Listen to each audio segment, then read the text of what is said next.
Welcome back to the Raw Feed. Good evening. I'm Gary Franchi, and this is day 49 of Donald Trump's historic reclamation of the White House, and we have a packed show for you tonight. And you know what separates us from the establishment media? It's not just our commitment to the truth, it's our direct connection with you, our viewers, and throughout tonight's broadcast, we'll be interacting with you in the comments, in the chat, live. Your perspective matters here, unlike on those other networks where they pretend to know what you think. Right now, we're streaming live to millions across YouTube, Rumble, and X, and here's a little insider tip. Share the stream via text message. That's right, a direct text to friends and family completely bypasses the algorithm throttling that big tech uses to silence voices like ours. They don't want this information getting out, but together we can make sure that it does. For those sending super chats and Rumble rants, we see you and we hear you. We'll be featuring your comments on screen between segments for the world to see. Think about that. Your voice broadcast to millions. That is real democracy in action. Now let's preview what we're covering tonight. First, Trump's America First agenda is delivering massive wins, from resurrecting American shipbuilding to reclaiming the Panama Canal. Democrats completely left in the dust as President Trump rewrites the rules of American leadership. Then we'll dive into Trump's declaration of war on Democrats and the fake news media. He's promising to make America rich again through bold economic policies that have the establishment quaking. Next, the Elon Musk bombshell. Doge is exposing Democrat scams that will make your blood boil. Billions of your tax dollars funneled to political operatives, and we've got the receipts. We'll also examine how the deep state's grip on America is crumbling as bombshell revelations come to light. CIA emails, FBI informants on January 6th. The truth is finally emerging. And finally, America wins big as Trump secures the border and exposes the illegal immigration chaos left by the previous administration. The numbers don't lie. Illegal crossings are plummeting. Now, I'm going to be direct here. Shows like this don't exist on corporate media because they're controlled by the same forces that we're exposing. Your support through donations is what keeps us independent and on the air. The link to contribute in the description. Give, send, go, or PayPal. Every dollar helps us fight against the censorship machine. We've also just launched channel memberships. Yes, we are over 900 members now. That's amazing. At different support levels, join now to receive special acknowledgement in the chat and unlock exclusive access to the Next News team and behind-the-scenes video of me at the White House and other things. That's right. The link is in the description to join. And don't forget to shop at shop.nextnewsnetwork.com, where you can get limited edition Next News swag to show the world where you get your real news. Nothing sends a message like wearing your values for everyone to see. Remember, Super Chats get priority between segments. That's our promise to those who go the extra mile to support this broadcast. So sit back, maybe grab a notepad. You're going to want to remember some of this information and get ready for a raw feed the mainstream media doesn't want you to see. And breaking tonight, right now, I've got an explosive teaser from my prison cell interview with Joe Exotic, the Tiger King. It will shock you to your core. He sent a direct, no-holds-barred message to President Trump. The deep state is desperately trying to suppress. The full bombshell interview drops tomorrow. And I promise you've never heard anything like this before. And here we go. You ready for this? Check this out. And here it is. Now let's get back to President Trump. You've asked for a pardon from President Trump before. What happened there, and what is your message to him right now? I mean, he's watching right now. President Trump, you know, I'm pleading to be released from federal prison. I haven't done anything wrong. I've lost everything I've ever worked for, the American dream that we're supposed to strive for. I made it 55 years without a speeding ticket, sir, and I've done good my whole life. Okay, I'm not a danger to the public. I would like to come back out and continue my charity work for the homeless people, for the homeless vets, for sick and dying little kids like I used to. President Trump, you know, he cares about families. We know this, and he's done wonderful things for my own family and for my wife. How has your conviction affected your loved ones? They all died since I've been here. My mom and dad both have passed away. I didn't get as much as be able to say goodbye to anybody. It's like they got on an airplane and crashed in the middle of the ocean and never came back. I didn't even get the decency to be told when they died. I don't even know when my mom and dad died. When my dad died, the prison let me have a 5-minute call with the funeral home, and the only thing the funeral home said was, "We just got done embalming your father." That's insane. And that is only a preview of what we have in store for you. Make sure you are subscribed to the channel so you get notifications when this interview drops. It's pretty remarkable. Okay, let's welcome you guys to the show. We've got Kathy and the Latino conservative. We've got R. Boyd. We got Dr. Dab, overeducated SB, running bear in the house. Pothead Kenny, what's up? Jim Young. We've got Jerry Sorrow. We've got intro, Jerry Sorrow. Intro is much too long. You just lost a viewer. Oh, man. So sorry. You don't have the patience to sit for 2 minutes. Man, I guess that's your problem, not mine. Doyle Collins, you rock, he says. Dale Val, we've got Link 7369, do better on his phone or her phone and TV. Wild Wind 1958. We've got Mr. Furball, loving the Doge. We got Shireen and Sam.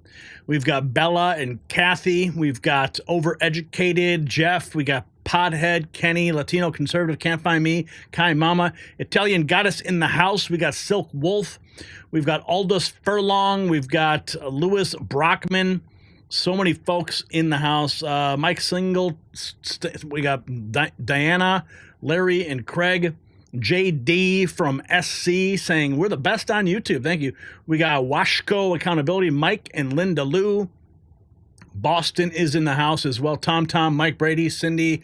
Who else is here? We got 1010 and Fernie Vasquez, Mr. Cheddar Pepper Prepper. What's up? Happy Monday. We've got Dale and Apex and Carl Pat Riot. We've got Yahoo, Josie and Karen in Karen's Corner. We got Michael Rock, Augusta, Georgia. Ginger's here. Day Rolling. Janine. Michael, Sammy, Sean Gunk, can't find me. Lady Grace, Sure You in the house. What's up, Sure You? I see you. DJ G-Rod in the house. What's up, DJ? We got Erica and we've got Craig. Everybody in the house tonight. We've got Gianna, Sarah, Sabrina, Roses, and Betty. Kai Mama, Running Bear. Everybody in the house. Lisa, Jim, Jeremy Olson, we've got Daryl, Smoochy, we got Deanne, Linda, Bella, barbecue pork and beef teriyaki sounds really good. In North Korea, huh? Yeah, I don't, something tells me you're not watching this in North Korea. But we do love our international viewers just the same. But if you are, be careful out there. All right, we got lots of news to get to tonight, so let's jump into our first topic of the evening. Yes, it was an absolute blitz. A blitz. President Trump not holding back. So, ladies and gentlemen, the landscape of American politics has been completely transformed in just 7 weeks. President Trump's America First agenda is delivering victories that were unimaginable under the previous administration. A $20 billion investment in American shipbuilding is bringing thousands of jobs back to our shores, real jobs for real Americans, not the kind that require a gender studies degree. But the kind that built this country. Meanwhile, Trump is ending the Ukraine blank check policy. He said to Zelensky, took money out of this country like candy from a baby under Biden. Think about that. Billions of your dollars flowing overseas while Americans struggled. And who can forget Trump's bombshell announcement about reclaiming the Panama Canal, a strategic asset given away for $1 by Jimmy Carter, now coming back under American control. It's not just politics. This is a fundamental reshaping of American power on the world stage. And the Democrats, well, they are in complete disarray. Let me tell you something critical, though, about what's happening globally. De-dollarization isn't just continuing, it's accelerating. China and other BRICS nations are terrified of President Trump's America First policies. They're working overtime to reduce their dependence on the U.S. dollar. Their weapon of choice is gold. And China has been systematically buying gold reserves while deliberately underreporting their purchases. Why? Why the secrecy? Because they understand what many Americans don't. Gold is the ultimate hedge against global instability. It's tangible, reliable, and immune to political games that devalue paper currencies. The BRICS nations are preparing for economic warfare, but they don't want you to know about it. It's not just about foreign powers, it's about protecting your family's wealth during uncertain times. Noble Gold Investments specializes in helping Americans secure their financial future with physical gold. Visit nextnewsgold.com. You'll find it linked below, or call 877-646-5347. Make sure you mention Next News Network for a special offer.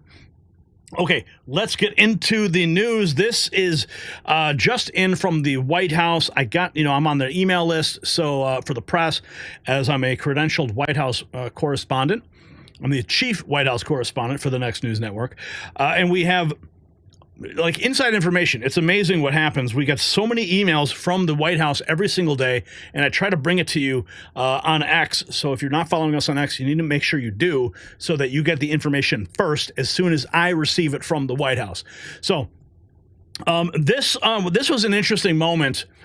President Trump just scorching a Washington Post reporter on Air Force One, saying that you've lost a lot of credibility. Check this out. Disrespecting you by attacking Ukraine when you're trying to make peace there. It's President Putin disrespecting you by attacking Ukraine when you're trying to make peace there. What did he do? Well, he's attacking Ukraine. Is he disrespecting me? Yeah. Who are you with? I'm Michael Burnell from Washington Post. You've lost a lot of credibility. Go ahead. What else? You've lost a lot of credibility. That's what President Trump said. And if you couldn't hear the question, in fact, one of the replies never got the guy's question. Well, it was a Washington Post reporter asking whether Russian President Vladimir Putin was disrespecting him by attacking Ukraine while President Trump attempts to bring peace to the country. That's how they form narratives, by asking these gotcha questions. But it was an amazing weekend. And this is a wild post. This went mega viral on X, over nearly 700,000 impressions on this post. You may have seen it. But this is a detailed report on how the AP, and listen, every weekend as we get these reports from the White House, the Associated Press has been trying to continually get back in the pool for the White House reporting, but they keep getting rejected. The reason they're getting rejected is because they refuse to acknowledge President Trump's statutory authority of renaming the Gulf of Mexico to Gulf of America. All they got to do is say Gulf of America, and all problems will be solved, but they are digging in. So it was President Trump. He left Mar-a-Lago at sunrise. Before that, something hilarious happened. The AP tried again to join the pool and got rejected, but there is a twist this time. So let's look at this. The press pool sat in darkness while the AP, like a desperate ex, kept trying to force their way back in. They got denied. Trump's motorcade rolled out. Destination Trump International Golf Club. POTUS rocking the red hat and the white shirt, looking ready. And here's where it gets better. As Trump's motorcade rolled past, MAGA patriots lined up, waving Trump flags. Two of them stood outside the club, filming history in real time. And who was lurking behind them? Rejected AP reporters. Inside the golf club, Trump played around like a boss. Meanwhile, the press pool sat around watching his interview with Maria Bartiromo, where he dropped some serious truth bombs about the economy and refused to sugarcoat a thing. We got some clips for you on that in a moment. But the bombshell was when Press Secretary Caroline Leavitt dropped by for a gaggle, revealed something huge. Trump had dinner at Mar-a-Lago last night with Marco Rubio and Elon Musk, and then Sean Hannity just decided to drop in, and there is our beloved press secretary. She also revealed that Trump crushed Gary Player's grandson on the golf course, and people were fired up. Meanwhile, the AP banned from the pool, lurking across the street, but they did bring cake. Yes, they actually brought cake. This is something they apparently keep doing. They keep bringing pastries to the pool reporters. The cake provided was labeled celebration. Celebration of what is the big question? Trump dominating the golf course, Elon Musk dinner with him, or maybe the fact that the entire press establishment would turn on its head. Either way, the AP is still in exile. And there's a nice an AI image I generated to visualize the moment. The real story, though, Trump is playing 4D chess. He's making moves with Musk, with Rubio, with power players, while the mainstream media flails in confusion. And we're here on the ground inside the White House bringing you the truth. Make sure you follow Next News Network. But the updates kept on coming. As he wrapped up the round of golf, the message was clear. His motorcade pulled out. A small crowd of patriots holding signs. One supporter held a sign that said, "Thank you," and thank Elon. Clear nod to Musk's influence in the Trump orbit. The deep state clearly sweating bullets. As the motorcade cruised past Palm Beach, Air Force One remained parked, but pool reporters spotted a smaller U.S. government jet. Likely Rubio's jet, and they were having a meeting there. I'm not sure exactly what was going on. So, there was some talk about the fact that there was a dust-up between Rubio and Elon Musk. That was like the gossip column rumor. So maybe because Rubio and Musk and Trump were having dinner, they're trying to smooth over some of those issues. Okay, so here's where it gets interesting. We've got these clips from the video. This is it. Moments ago, Trump and his top officials blasting through the Sunday shows, laying out the stunning transformation of America in just 7 weeks, the border sealed, the economy surging, deep states imploding. Here's everything that they just said. This is probably the most encapsulated roundup of everything that happened on the Sunday shows. First, Trump on Sunday Morning Futures set a deadline for April 2nd. Until then, tariff pauses on certain imports to help American car makers. After that, it becomes all reciprocal. What they charge us, what we charge them. The game is changing. Check this out. MCA. And I wanted to help the American car makers until April 2nd. April 2nd, it becomes all reciprocal. What they charge us, we charge them. It's a big deal. But what they charge us, we charge them. But this is short term, and I felt that for the good of the American car makers and the MCA, the USMCA, it's Mexico, Canada. And I thought it would be a fair thing to do. And so I gave them a little bit of a break for this short period of time. And giving them a break. And then we have Don, he was asked about the Democrats' behavior during his joint address, saying there's something wrong with them, and called out their obsession with men and women's sports. Check this out. I was surprised at the Democrats' behavior the other night because you delivered among the most diverse, expanded audience, Republicans, Democrats, independents. Yeah. So is it just the Democrat leadership that does not see that? There's something wrong with them. It's just something, I can't even believe it. They lost an election in a landslide. They were talking about men playing in women's sports. When I looked the other night, I made a speech. The Republicans were going wild, and the Democrats were having their little signs up, their little tiny signs. And I said, it's unbelievable. They don't get it. They don't get it now.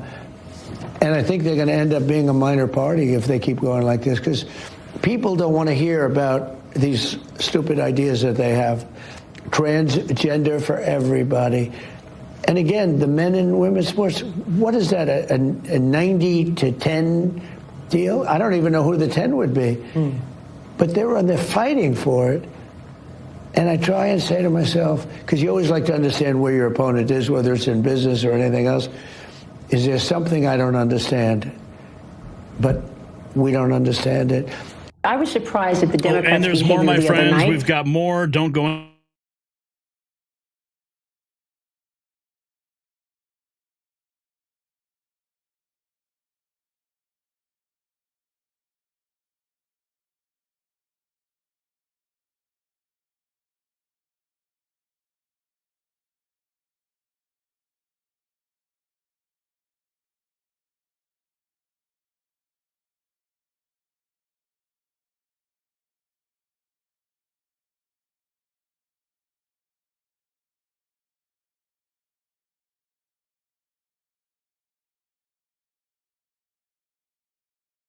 It is chipping. Mr. Wei, the biggest in the world by far, is going to spend $200 billion on making a massive plant to make chips. So that's your message? Build it here? Build it here, there's no tariff. Yeah. What we Build do, it here, there is no tariff on Zelensky. Trump's not holding back. He took money out of this country under Biden like candy from a baby. Taking candy from, well, you know, he was able to, it was like taking candy from a baby, what he did. He's a smart guy, and he's a tough guy. And he took money out of this country under Biden like candy from a baby. It was so easy, with that same attitude. And I just don't think he's grateful. We gave him, in my opinion, $350 billion.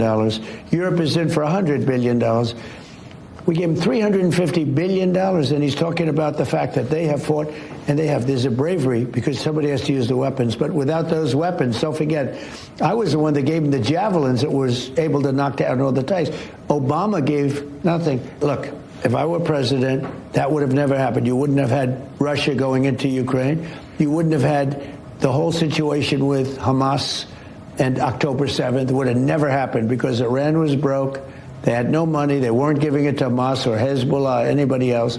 You would have never had the worst evacuation anyone's ever seen, which is Afghanistan, which was the most embarrassing day in the history of our country. And you know what else you wouldn't have had? You wouldn't have had inflation. We had record-setting inflation under Biden. It was a killer. And it's one of the reasons I won the election. Well, yeah, certainly. And about Russia, the media screamed that Trump was soft, but now he reminds everybody nobody's been tougher. They know. Nobody has been tougher on Russia than Donald Trump. Nobody. And they know that. They know that. Just look at the things I just told you. The pipeline, I stopped it. The biggest job they've ever done was the pipeline, Nord Stream 2. Nobody ever heard of it until I came along. They were building it happily. They were going to supply Germany and everybody else all over Europe. And what did I do? I stopped it. The biggest economic job they've ever had, I stopped it. Biden got in. On the second day, he approved it. He said, let it go forward. It was totally stopped. Just that one thing alone tells you everything. No, I was tough. At the same time, I got along with Putin. I got along with Kim Jong-un. I got along with President Xi. But nobody was tougher, like on China, than I was. Oh, and it gets better. This is massive. Trump just said we're taking back the Panama Canal, calling out Carter. He is reiterating his position. He is not holding back. The Carter administration gave the Panama Canal for $1, gave the Panama Canal to Panama for no reason. They had a little demonstration of a few people, and he gave it. It's the most expensive thing we've ever built in the history of our country, relatively. In other words, if you bring it up in today's dollars. We lost 38,000 people to the mosquito and to snakes. Snakes are vicious. They had a very vicious snake. If you got bit, you were in big trouble. Wow. But mostly to mosquitoes, malaria. And we built this incredible thing, the eighth wonder of the world, right? You know, it connects two oceans, and one ocean is substantially higher than the other. Nobody knows that. That's why you have the locks. And the most incredible thing, and it does great. And we shouldn't have given it. We should have never given it. But we didn't give it to China. We gave it to Panama. And now Panama has gone out and essentially ceded it to China. And until they ripped all the signs down about a week ago, when they saw that I was serious about this, you know, most of the signs were written in Chinese. They were all Chinese all over the place. That wasn't the deal. We're taking the Panama Canal back. Yeah, all the signs were in Chinese. Trump's like, oh, we're taking it back because China's in control. Why do you have all these Chinese signs up? Take them down quick. Now, here's a big thing. Everyone's talking about Medicare, Medicaid, Social Security. The fake news is pushing this narrative that President Trump's going to destroy it and gut it, and no one's going to get their checks. They're not going to be able to get their health care covered. But that's all a big fake news lie, all right? What President Trump is doing, he's gutting the waste from these bureaucracies to make them more efficient. It's very simple. Let's listen. And we're going to have growth like you've never seen before. Oh, that's true. Yeah, you said that. We're going to have growth. I'm not going to touch Social Security, Medicare, Medicaid. Now, we're going to get fraud out of there. You know, you see where I talk about it all the time, where you have people 250 years old and all, you know, tremendous fraud. But that has nothing to do with that. We're going to get the fraud out. and everybody wants us to get the fraud out, and therefore you'll make it better. But we're going to have tremendous growth. When you look at all of the car companies that are now coming into the United States, and they've been announcing, like on a daily basis, they're going to build their plants and they're going to create tremendous numbers of jobs and so many other things. And I'm doing something else that I think is very exciting. Maybe I'm wrong. A gold card. For $5 million, you buy a path to citizenship in this country. We'll see. I believe that Apple and all these companies that can't get people to come out of college and come because they get thrown out. Think of it. You graduate #1 at the Wharton School of Finance or Harvard or Stanford, and you get thrown out of the country. You can't stay more than 1 day. And they want to hire these people, but they can't. They've complained to me about it. Now they can buy a gold card, and they can take that gold card and make it a part of their deal to get these top students. No different than an athlete, like a bonus. It's a signing bonus. And you're going to have a lot of people buy that. You're going to have a lot of companies buying gold cards. So for $5 million now, it's a lot of money when you add it up if we sell a lot of them. Yeah. If we don't, it's nothing ventured, nothing lost. But I think it's going to be very successful. You can't get a green card. A green card, this would be a green card on steroids. This would be much better than a green card. We're going to Much better than a green card. And then here's one for the Doge boys. Trump dropping something on Elon Musk, a bombshell. Check this out. found you just said, what he's done is unbelievable. Now, you could then add some, but what about he's found hundreds of billions of dollars worth of fake contracts, and I read them, just a tiny portion of them, the other night. Transgender surgery on mice. Hundreds of, the money they're spending on all of this stuff, the whole thing's a scam. And you'll find ultimately that the money that they sent comes back to a lot of the people that made those deals, okay? You're going to find that. What he's also done is made people realize how many people should be cut. Because normally you go in and you say, all right, cut 4% of your workforce. He said cut 50%, 60%, 70%. That's a big thing. Now, he's done a great job. You just said. Elon Musk continuing to gut the waste at the federal government. On education, Trump laying it down in plain English.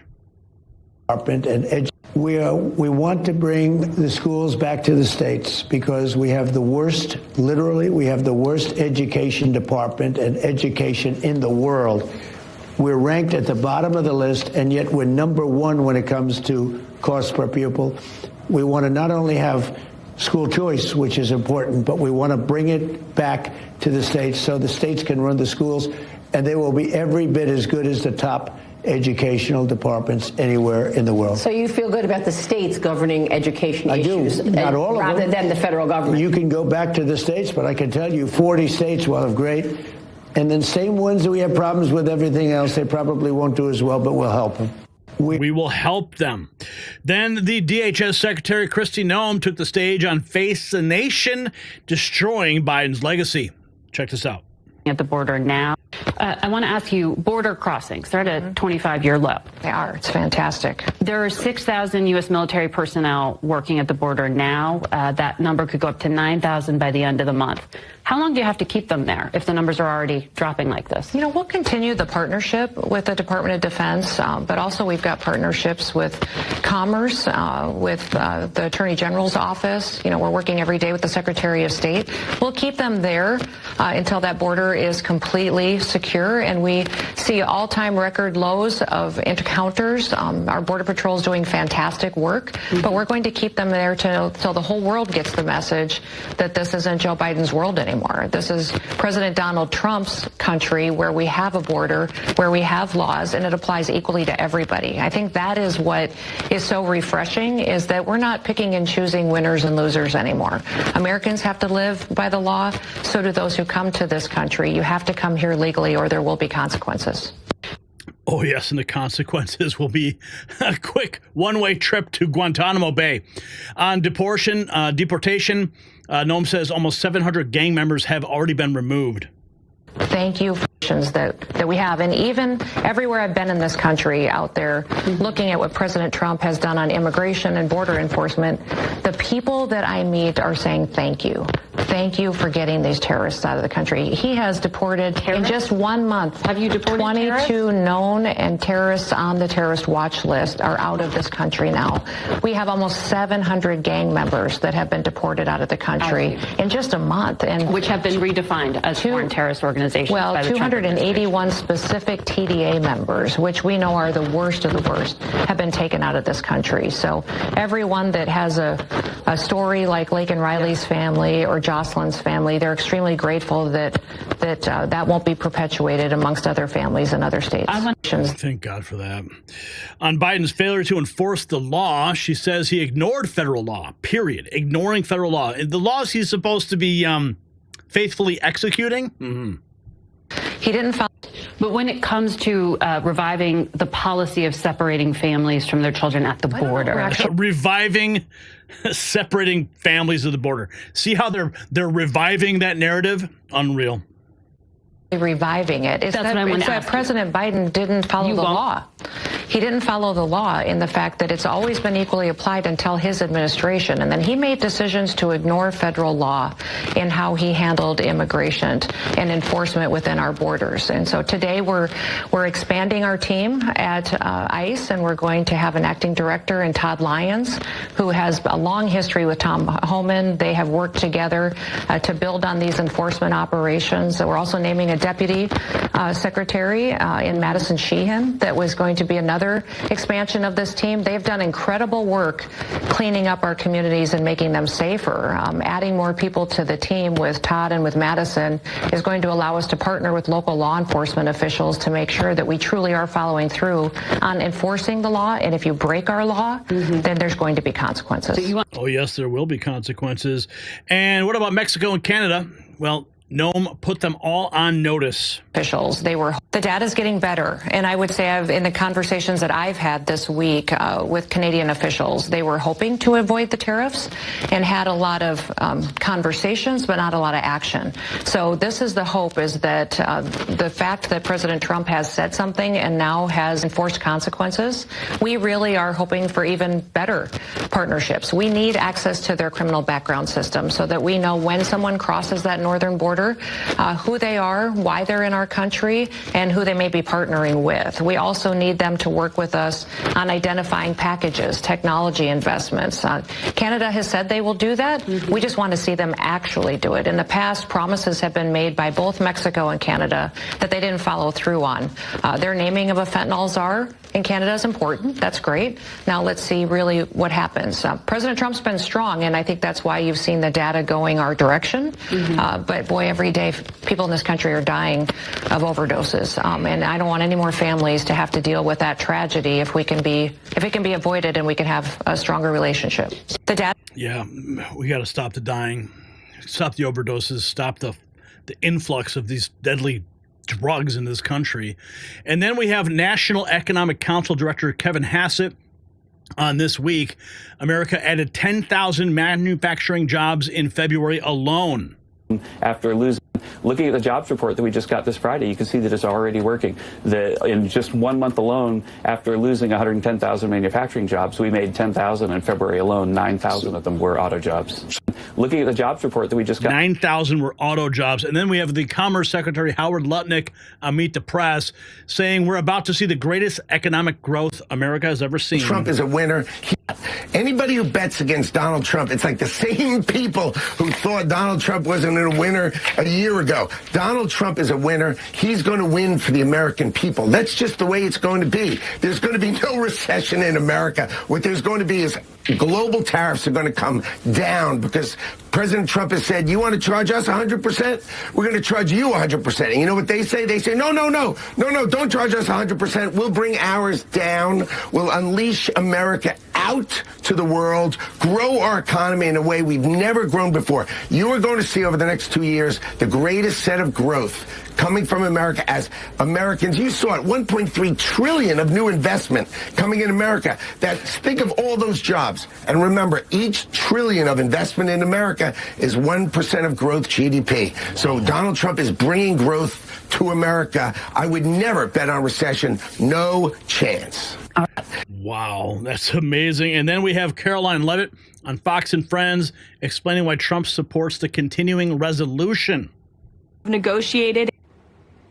Yes, we do. And this week, government funding will run out, and House Republicans have negotiated and led a clean continuing resolution, which President Trump fully supports. And he is counting on Republicans on Capitol Hill to work together to unite to get this clean CR passed. On November 5th, the American people gave Republicans and President Trump a historic, overwhelming mandate to govern. And it would be a gift to the Democrats to allow them to shut down the government and therefore shut down the momentum that President Trump and Republicans have built over the last 7 weeks. So this clean CR, we need it to pass. It effectively curbs spending, freezes spending, while allowing the government to continue to function, allowing ICE agents and Border Patrol to continue their mass deportation effort, allows President Trump's cabinet to continue to identify waste, fraud, and abuse across the federal bureaucracy. So the president supports the CR, and we're hopeful and expect Republicans to get on board so we can pass it and continue moving forward implementing President Trump's agenda.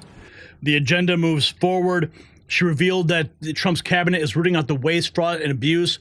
The entire federal bureaucracy, the deep state purge, is well underway. Washington will never be the same. And of course, let's not forget the tariffs. Trump's strategy is clear. Until April 2nd, I'm helping American automakers. After that, it's all reciprocal. And of course, how the Democrats and Trump, there's something wrong with them. The left has lost its mind. They won't stand for America. This is the new era. In just 7 weeks, Trump's administration is flipping the switch on America. The border is under control. The economy is booming. The deep state is getting dismantled, and the globalists are losing. If you're watching this, you are witnessing history. The greatest economic expansion in U.S. history is about to unfold. The swamp is being drained, and Trump's America First revolution is just getting started. Make sure you follow Next News Network on X and YouTube, your official White House credentialed source for the real news they don't want you to see. We're inside the press room on the ground and exposing it all, so stay tuned. And there's a picture of me outside of the White House. Oh, yes. Check this out. Well done. Shared to my fellow Discord group members. Thank you, Karma, Susie, Hodge. All are fantastic. I'm excited to see what happens next. Economy surging. We just had 5-point worse crash in the markets than the COVID crash. We're now in full-blown market crash territory. That was 4 hours ago. That was what they had to say. Nice. Drain the swamp. Thank you for the update. Another great thing Trump has done is appoint many intelligent, strong women to key positions. MAGA, baby. Deep state isn't imploding. His cabinet is. Okay. So when will the grocery prices come down? You see how people are like to troll? Oh, because they think that by just a swipe of a pen, everything's going to happen overnight. Yeah, well, we're going to find out real soon because you're all going to witness it when the economy comes roaring back. So much amazing things, so many amazing things happening. And what we're seeing right now is nothing short of an American renaissance. While the corporate media focuses on pronouns and climate hysteria, President Trump is rebuilding American strength brick by brick. The shipbuilding industry, once the backbone of our maritime power, abandoned by globalists seeking cheap foreign labor, is returning with unprecedented investment. Let's not forget about Social Security, Medicare. Trump has vowed to protect these benefits while eliminating the rampant fraud that drains billions from deserving Americans. The contrast could not be clearer. Trump is protecting American interests, securing our borders, and bringing strategic industries back home. Democrats are focusing on dismantling America's traditions and weakening our position globally. So I ask you this, and you can drop a comment below.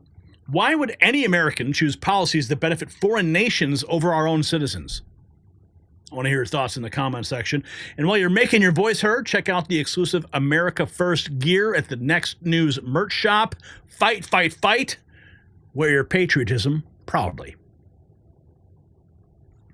All right, let's check in on the chat room. Who is here and what are you saying? Okay, so we started off with Matthew, who became a member. What's up, Matthew? Welcome to the club. We got R. Boyd, who gifted 5 Next News memberships. Huge Ackman, Gen X, DBDB, May Ramos, and Evan all receiving the memberships. And if you want to know how to turn on your memberships, you guys in the chat room, give them some instructions. We got JD from SC dropping $10. What's up? Thank you for that. Tell us about it, Gary. Well, we are on the way. And then Gorian Lady also just becoming a member. Welcome to the family. Wow, it's amazing to see all of the new members that are joining and everybody who is now has access to. I mean, listen, guys, I forgot to post a video that I shot behind the scenes at the White House. Once you become a member, you'll see it. These are things that you will never, ever see published on this channel, but it's only for our members, and it's really cool behind-the-scenes stuff. So I want to make sure you guys have access to that, and that's why I post it there. Okay, we've got some more news to get to. Let's jump into this next topic. This is hot stuff right off the presses.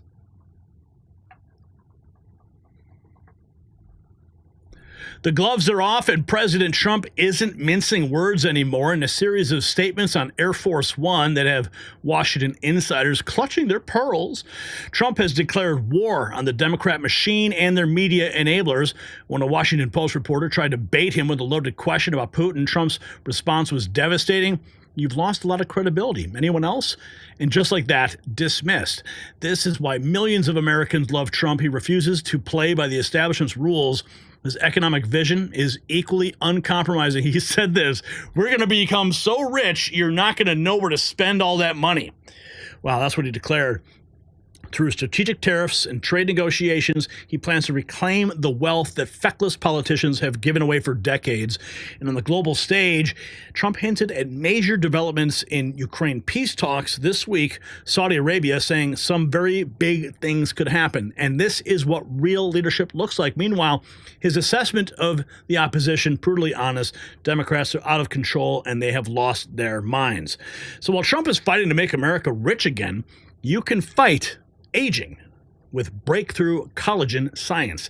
Just as President Trump is declaring war on economic policies that have weakened America, this multi-collagen formula declares war on wrinkles and sagging skin.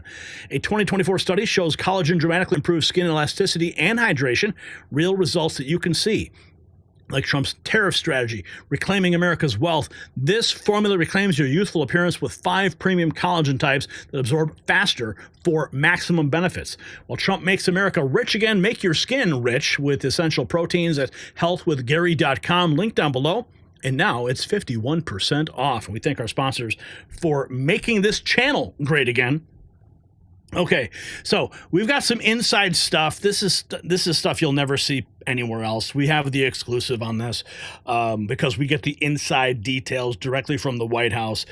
So it was a big show yesterday when President Trump was departing Mar-a-Lago. It was 5:10. He went to Palm Beach International, and the pool didn't spot him. The streets were lined with supporters and protesters. The energy off the charts. So here is what we learned. Air Force One arrived 5:16. Crowds gathered. One group held "Keep Our President Safe" sign. Another group, anti-Trump agitators, waved shame and lies and traitor because, well, the divide is real. 5:18. Trump boarded Air Force One, waved to the press, took the short steps due to ongoing airport construction. And, of course, taking the short steps, the left-wing media is going to tell you that he can't navigate the stairs. Well, no, the only person who couldn't navigate the stairs was Joe Biden. Then Elon Musk followed behind him. Yes, that Elon Musk on Air Force One. 5:30, Air Force One wheels up. Major names on board: Elon Musk, Susie Wiles, Chris LaCivita, Press Secretary Caroline Leavitt. Not just a flight, it's a power summit at 40,000 feet. And here's a fun tidbit. You're not going to hear this anywhere. The press pool on board was promised lobster tacos during the flight. No expense spared. In the Trump era, Joint Base Andrews next. Make sure you follow us on Next News Network on X for more White House updates. We're credentialed, we're on the ground, and breaking news as it happens. And then President Trump landing in Washington, dropping bombshells on tariffs after a high-stakes weekend. In Mar-a-Lago, Trump touches down at Joint Base Andrews, 7:20 p.m., but it's what he said has the world buzzing. Trump spoke to the press for 10 minutes on board Air Force One, laying out his next moves on tariffs, Russia, Ukraine, and more. Elon Musk was with him. We're looking at a lot of things with big meetings coming up in Saudi Arabia. We'll see if we can get something. Trump hitting back at Biden-era policies, slamming the disastrous trade deals that gutted American industry. He said, "I think tariffs are going to be the greatest thing we've ever done as a country. It's going to make our country rich again. Now, this is a big thread. You can see it all. And of course, it's on our X account. Trump back at the White House last night, 7:48 p.m. Marine One touching down on the South Lawn. Trump stepping off alone, waving to the press, said nothing. Musk followed, also silent. Something big is brewing. Now, I've been there on the ground when Air Force One, when Marine One drops and lands at the White House. It is a sight to behold. I mean, the rotors are so loud and the wind is just hits you in the face. I mean, it almost blows your hat off. I mean, this hat, almost gets blown off. Trying to hold my camera. It's amazing. But let's take a look. We got some clips here that we're going to go through about what happened. We got the clips from Air Force One. That's why I didn't read all those points. But I do want to play this clip here from Patrick Bet-David. This was published 24 hours ago. President Trump did something so subtle during the joint session in Congress, you probably were not paying attention. Let's listen in. Go to a typical Trump tie. Do you know what tie he wore yesterday when he gave the State of the Union? Red? Nope. Was it not the standard No, red? it was like always a light blue, was wasn't red. It? Nope. Someone's You know what color was his tie? When's the last time you saw the president wearing a purple tie? Can you pull it up, Rob? When's the last time you saw him wear a purple tie? Yeah, when you see, why is he wearing a purple tie? He never wears a purple tie. What's he trying to tell? Show some unity. He's trying to say, guys, I want to work with you. Work with me. Stop thinking this way. Yeah. That's not a red typical tie. Go to a typical Trump tie. Trump typically wears Long red the tie. red Stefano Look at that thing. Ricci. That's a Stefano Ricci tie. That's the tie he wears. He wears that tie. He typically puts that tie on. Once in a while, he'll do a blue because he likes to wear his blue, but he's a red tie guy. You wear purple. He's trying to tell him, hey, guy, let's work together. Let's do something together. Why don't we work together and be united in front of our enemies? Do you know what tie he wore? So, I mean, what's interesting about this is, okay, red and blue make purple. Yeah, I can see what Patrick Bet-David is saying there, but he could also be saying, what does purple signify? Purple is the color of royalty, the color that kings wear. So he's signaling, I'm the boss. Huh? Maybe? I don't know. That's how I kind of read it.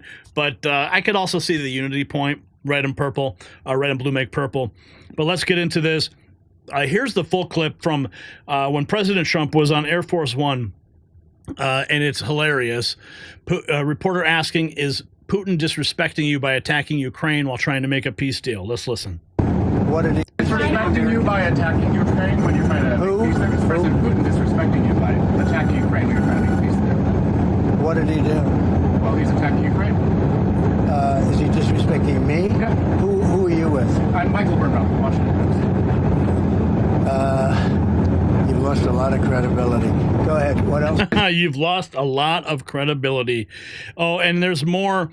Here is the special envoy to the Middle East, Stephen Witkoff, talking about the deadlines about the hostages being kept still. I said, well, Dana, I like your use of the word fudged around. I would say that substantially understates their behavior pattern. But with all of that said, I said, yeah, I would say to you, yes, we need deadlines. That's what has to happen. People have to understand that we accept a certain behavior pattern. First of all, the way these hostages are being kept is unacceptable. We've interviewed all the hostages who have been released. The conditions are deplorable. Many of the hostages come out, they're sick, they haven't eaten, they haven't been given medical care. It's a terrible proposition for them. And so that's just simply unacceptable. Yeah, we got to bring all the hostages home. Enough of this playing around. And here we have, this is when he said this, we're going to become so rich. Rich? You're not. All I know is this.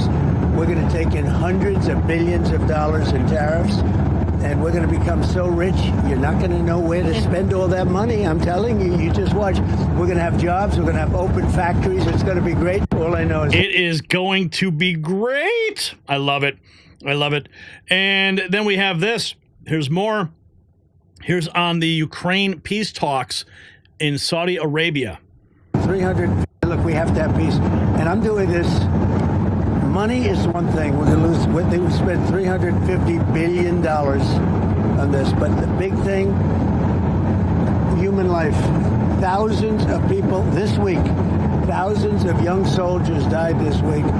Hundreds of people died in cities in Ukraine.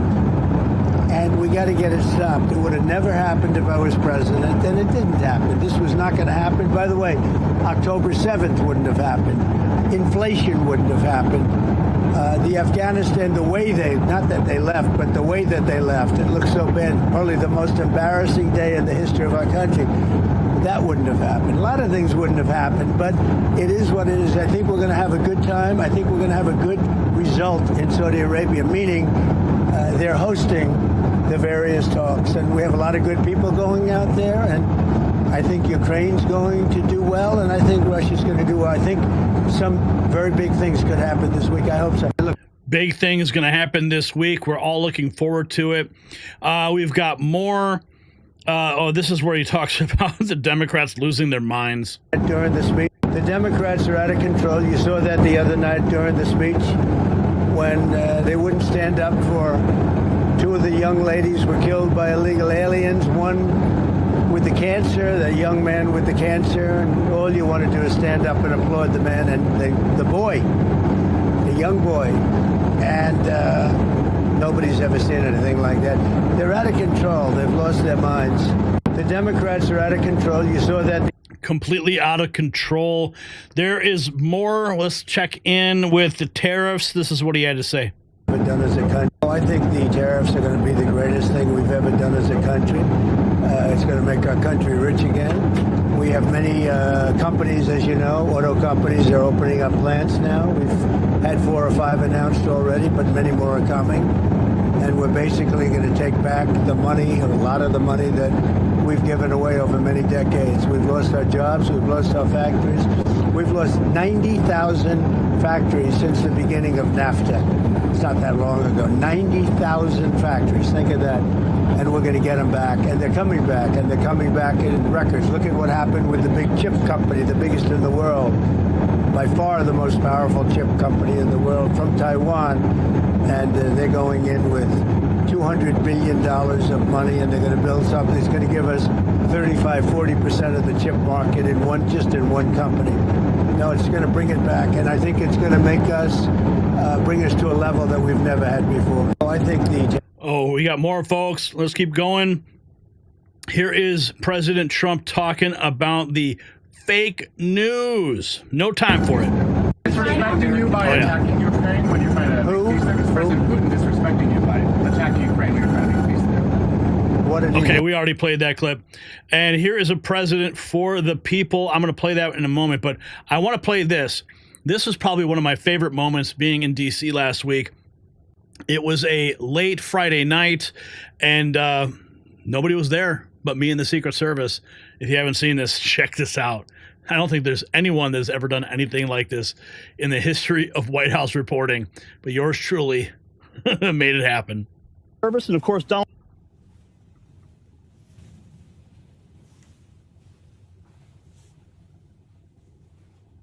What's up? It's your boy Gary coming at you live from the White House grounds. The press room is empty. Everyone's gone home. Now hold on to your hats, folks. I'm out here walking the grounds. It's dark. Just you and me and the Secret Service, and of course Donald Trump, but he's actually at Mar-a-Lago right now. It's Friday, it's March 7th, and I've got some inside dirt that'll make your head spin. This place has been a pressure cooker all day, and I'm peeling back the curtain just for you. So let's start with the big one.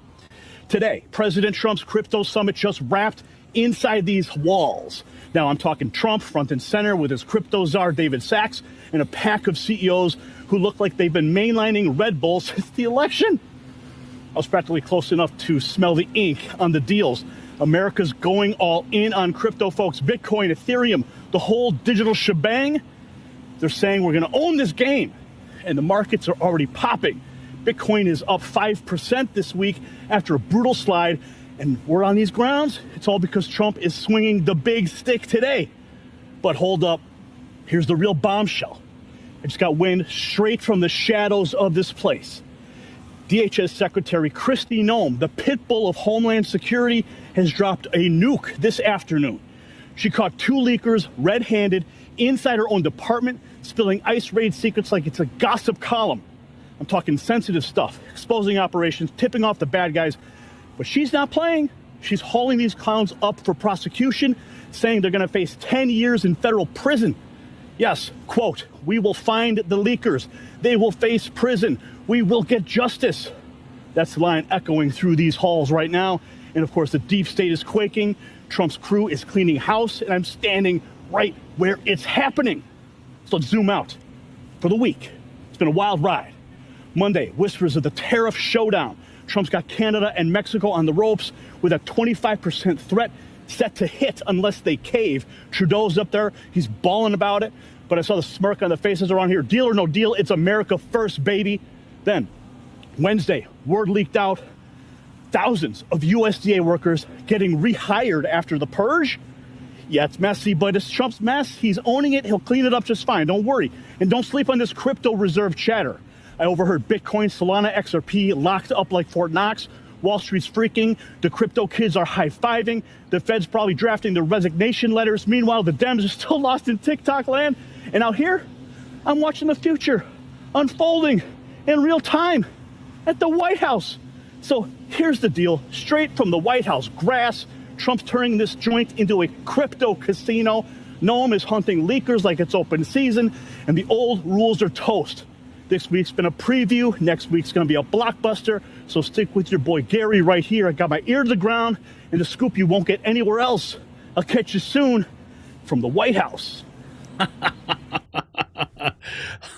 Oh, man. Okay, so some inside stuff about what happened when I filmed that. Okay, I'm going to show you some stuff here, so pay attention, okay? Here I spin around, I spin around, I spin around. And right there, you see that door right behind my head? Okay, so after I filmed this, you're going to see something.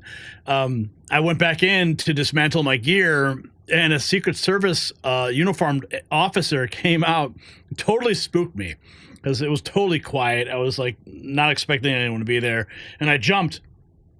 And he goes, "Oh, did I scare you?" I'm like, "Yeah, I didn't think anyone was going to be here." And then he said, "You're working late," and I said, "Yeah, I am." I said, I don't often have the opportunity to be here, so I'm taking advantage of every chance I get. And he said, "I would certainly too." And that was really cool. Nice guy. We small talked for a minute. But what's funny is, like, okay, so I didn't even realize he was walking behind me during this shoot. But if we scroll forward a little bit, look behind me. I'm going to mute this, and you can see the Secret Service agent right behind me. Watch. You'll see him. Keep your eye. He's just over. It would be my right shoulder. Okay. But I mean, it was the coolest thing. Like, I walked in, I put gave him my pass, walked in, went through Secret Service, and then, walked right into the press room, put my gear together, and then shot this for you guys. Of course, this was on Friday. This was Friday night, before I came home. Now keep watching. I think you see him. Let's see. Maybe he shows up. Oh, I think he's right there. A little bit. Right. I think you see him. Wait, where is he? He's in the shot. I know he's in the shot. Where is he? He's walking up. Hang on.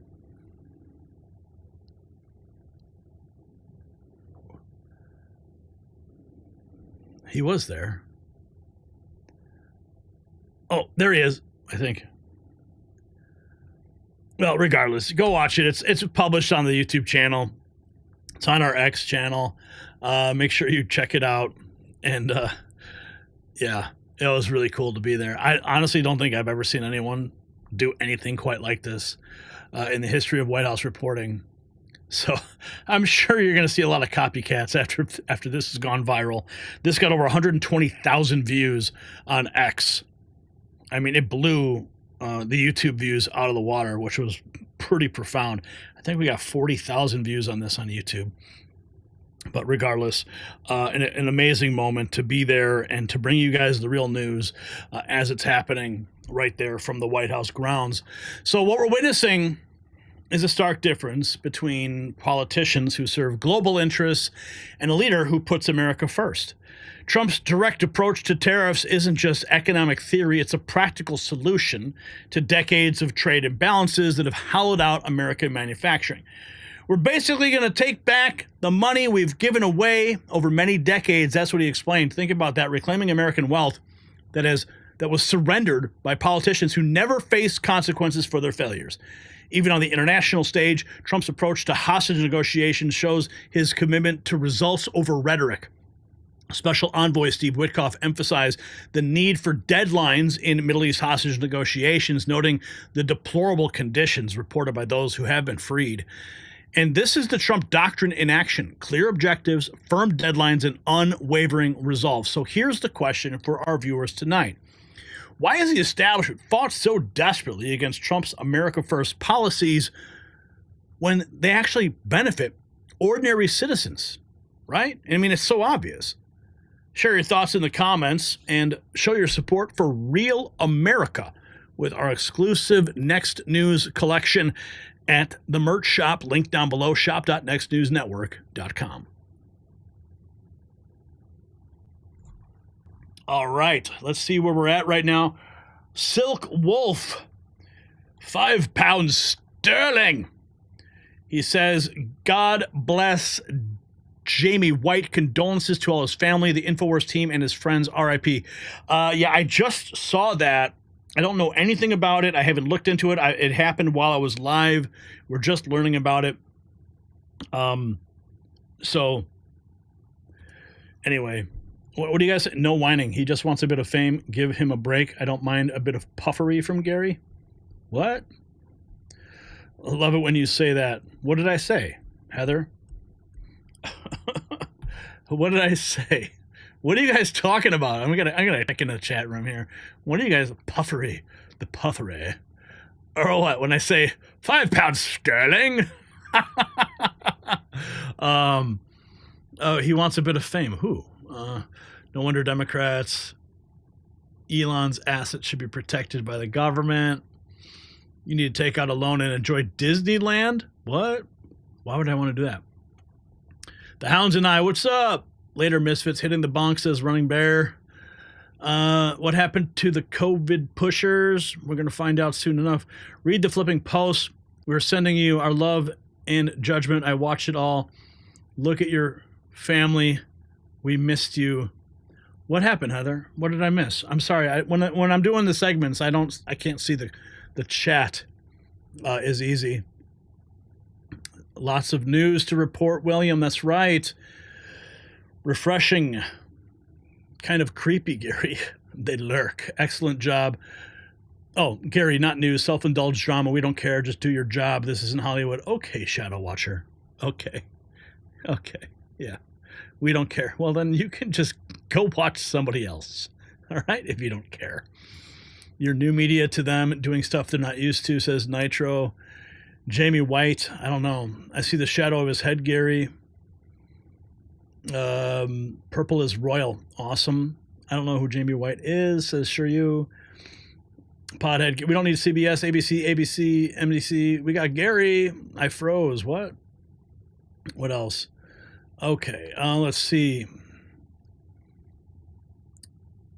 I gave up on Disney years ago. Jamie did in around midnight last night in a parking lot. Not a reason's not being said as part of the investigation. Oh man. Never mind the haters. No, I don't mind the haters. I don't care. They can say whatever they want. They're just jealous. Jelly. Okay. Love seeing your behind-the-scenes coverage, Gary. Thank you, Parmas. Wow. Okay. Hochul in New York. God is good all the time. Amen. Some were complaining because you wanted to see the Secret Service man in your video. I thought it was interesting. Oh, well. I just thought, it was just funny because I didn't even know he was there. That's why. And because... I only saw it after the fact when I watched the video back. And I realized that he was behind me. He was cool. He was a really nice guy. Really nice guy. Okay. LOL, you weren't reading the chat. We love you. No, I don't read. I can't read the chat while I'm, doing the segments. Okay, let's get to our next story because I know you guys are waiting. And no puffery. You don't want any puffery from Garrow. No puffery. No drama. No Hollywood drama. Okay, where are we at? We got to get to topic 3. The Doge Boys. Bring me the Doge Boys, baby. Love the Doge Boys. Okay, hang on. Okay.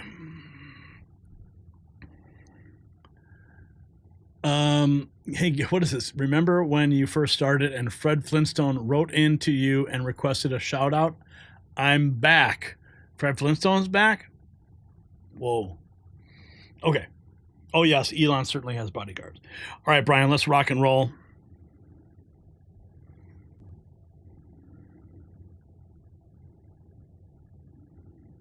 There's so much to get to. Okay.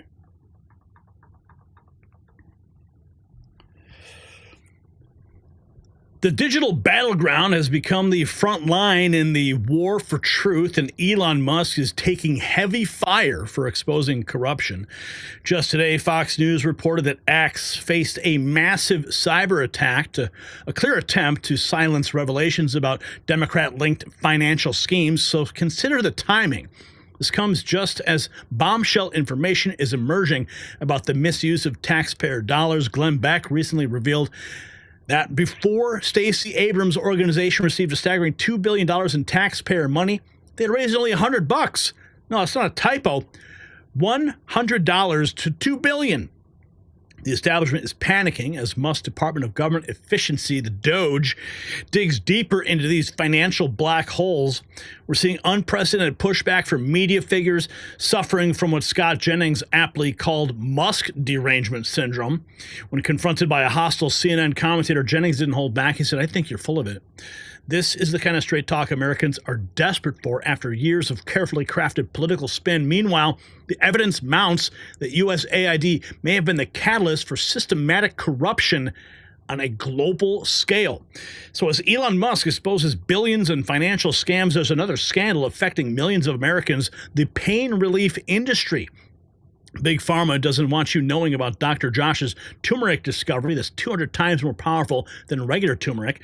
Just like Doge is uncovering hidden corruption, this turmeric extract uncovers the root cause of inflammation and switches it off naturally. While digital platforms face cyber attacks for exposing the truth, many doctors face pushback for promoting this natural alternative to expensive pharmaceuticals. Don't let them hide this solution from you. See the research that powerful interests don't want public at goldenrevive.com/NNN. You'll find it linked down below. Okay, so we've got a lot to uncover in this Doge segment on the Raw feed at the Next News Network. Here is Elon Musk talking about posting the receipts. They want to keep saying that he's doing it in secret and blah, blah, blah. Well, no, they're making it very public. Secretary of State Rubio has just come out, I think he tweeted today, he has accepted over 80% of your recommendations to shut down in USAID. Right. So your review and analysis was spot on. Yes. So I think when people criticize, say, what Doge is doing, we say, well, which part specifically? Because we put all of the actions of the Doge team on the Doge.gov website and on the Doge handle on X. So we post the receipts. So it's like this action has been taken, this action has been taken. So when we get criticism, we say, like, of what? Which line do you disagree with? Like which cost saving do you disagree with? And then people usually can't think of any. No. So it's transparent line by line. It's transparent line by line, which is quite remarkable. Right. And so, and then with respect to the Treasury, for example, the two main recommendations we suggested, which have now been implemented, was that any payments going out of the Treasury especially the Treasury's main payment computer, which is called PAM. Things like a payments account manager or something like that. But it's like almost $5 trillion a year, so about $1 billion an hour. That the payments be coded with the congressional appropriation, and that there be an explanation for the payment. Very basic stuff. And just doing that, we estimate will save $100 billion a year. Secretary of State Rubio. $100 billion a year. Here we go. Here's President Trump. Well, we can play that later. Here's Senator John Kennedy. We got that clip too, but this was published 24 hours ago by the Department of Government Efficiency. On Friday, there were 162 cancellations of non-essential contracts with a ceiling value of $205 million and a savings of $90 million. This included USDA canceling a $10.3 million unnecessary contract, which ironically was for identifying unnecessary contracts. Here's the receipts right there for you to see. Here's what President Trump had to say about Doge. To uncover is, look, the Democrats say that Elon Musk and Doge are overstepping their bounds. You're right. What Elon Musk and Doge has been able to uncover is unbelievable. Half of us did not even realize. And stop there. Because look, stop there. You just said, what he's done is unbelievable. Now, you could then add some, but what about he's found hundreds of billions of dollars worth of fake contracts, and I read them, just a tiny portion of them, the other night. Transgender surgery on mice, hundreds of, the money they're spending on all of this stuff, the whole thing's a scam. And you'll find ultimately that the money that they sent comes back to a lot of the people that made those deals, okay? You're going to find that. What he's also done is made people realize how many people should be cut. Because normally you go in and you say, all right, cut 4% of your workforce. He said cut 50%, 60%, 70%. That's a big thing. Now, he's done a great job. And he's paying a price for it. He's saying didn't death need this. Threats. He's paying a price for it, I guess. I don't know. He actually is a real patriot. This is something that's really not good for him, and yet he's doing it. But he's opened a lot of eyes. Look. Oh, yeah, he has opened a lot of eyes. Ain't that the truth? Okay, we've got a lot to get to. Here is Commerce Secretary Lutnick talking about Elon Musk as our partner. And we listen to him. I understand that. But who is in charge of your agency, you or Elon Musk? Oh, give me a break. Elon Musk is your partner. He's your partner in technology. He's your partner in thought. He's your partner in doing it. What President Trump made clear is that Elon is your partner. And that is what we'd like. You have the greatest businessman and greatest technologist in the world as my partner. You got to ask me, what do I think? Thank God I would have Elon Musk come and help me. There's no one watching this TV right now who, if Elon Musk said he was going to come over their house and help them, wouldn't cheer. You have the best technologist and the richest guy in the world said, I'll help you. Come on. We want his help. All right. Here's more. Here's President Trump on Air Force One talking about Elon. Okay, so, just listen. Yeah.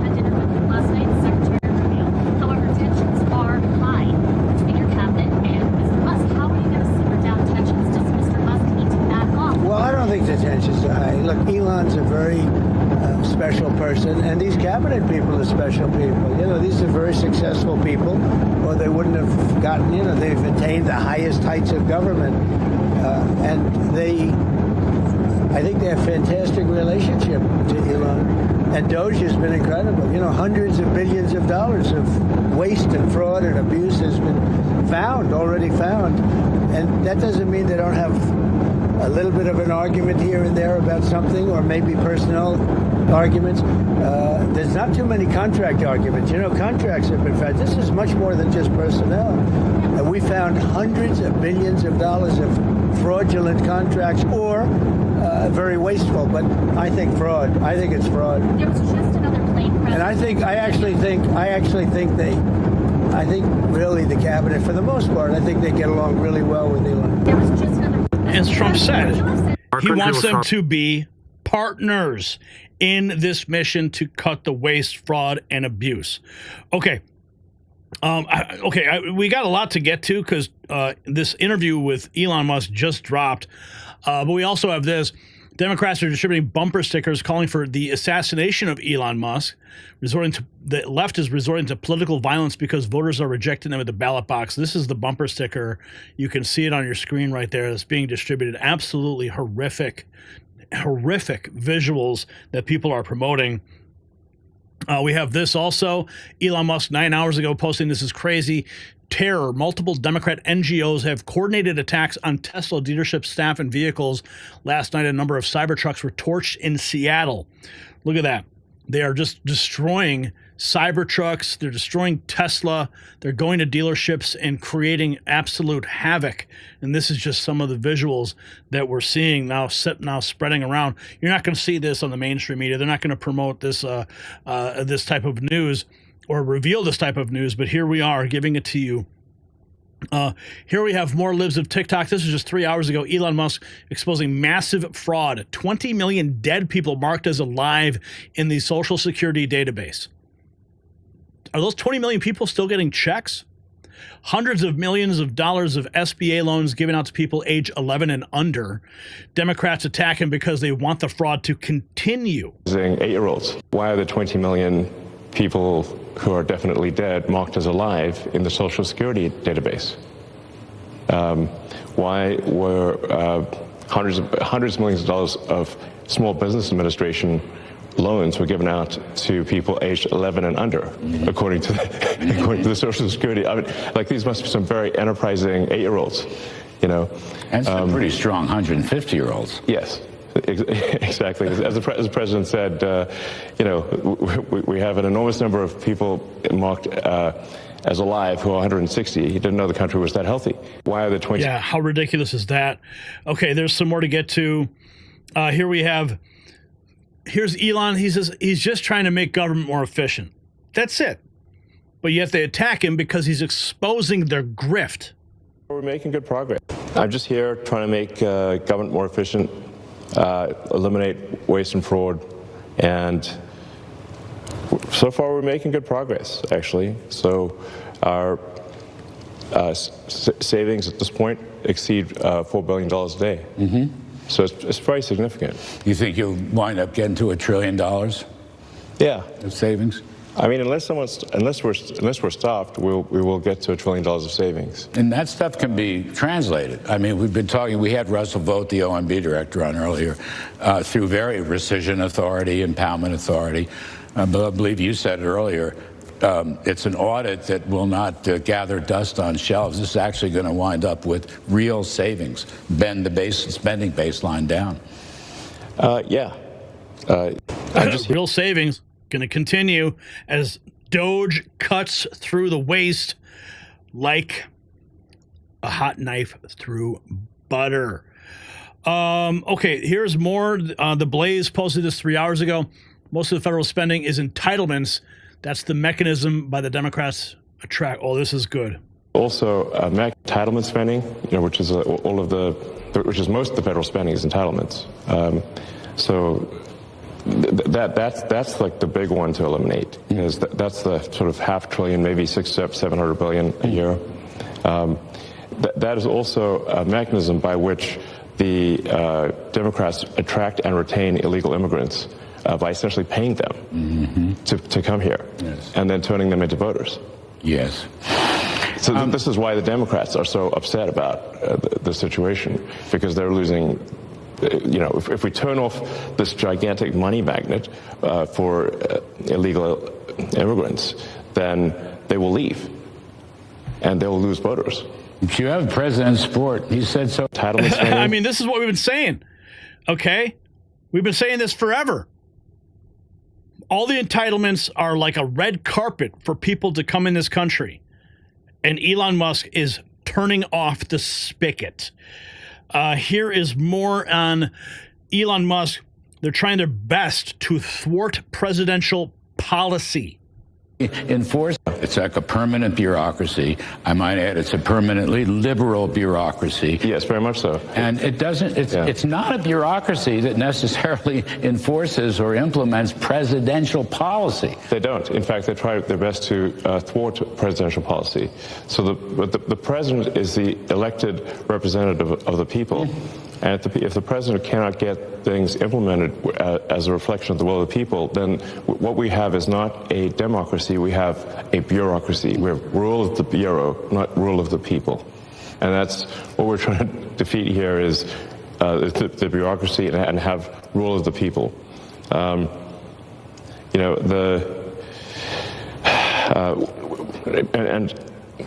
as you mentioned, the bureaucracy is overwhelmingly Democrat. So Washington, D.C.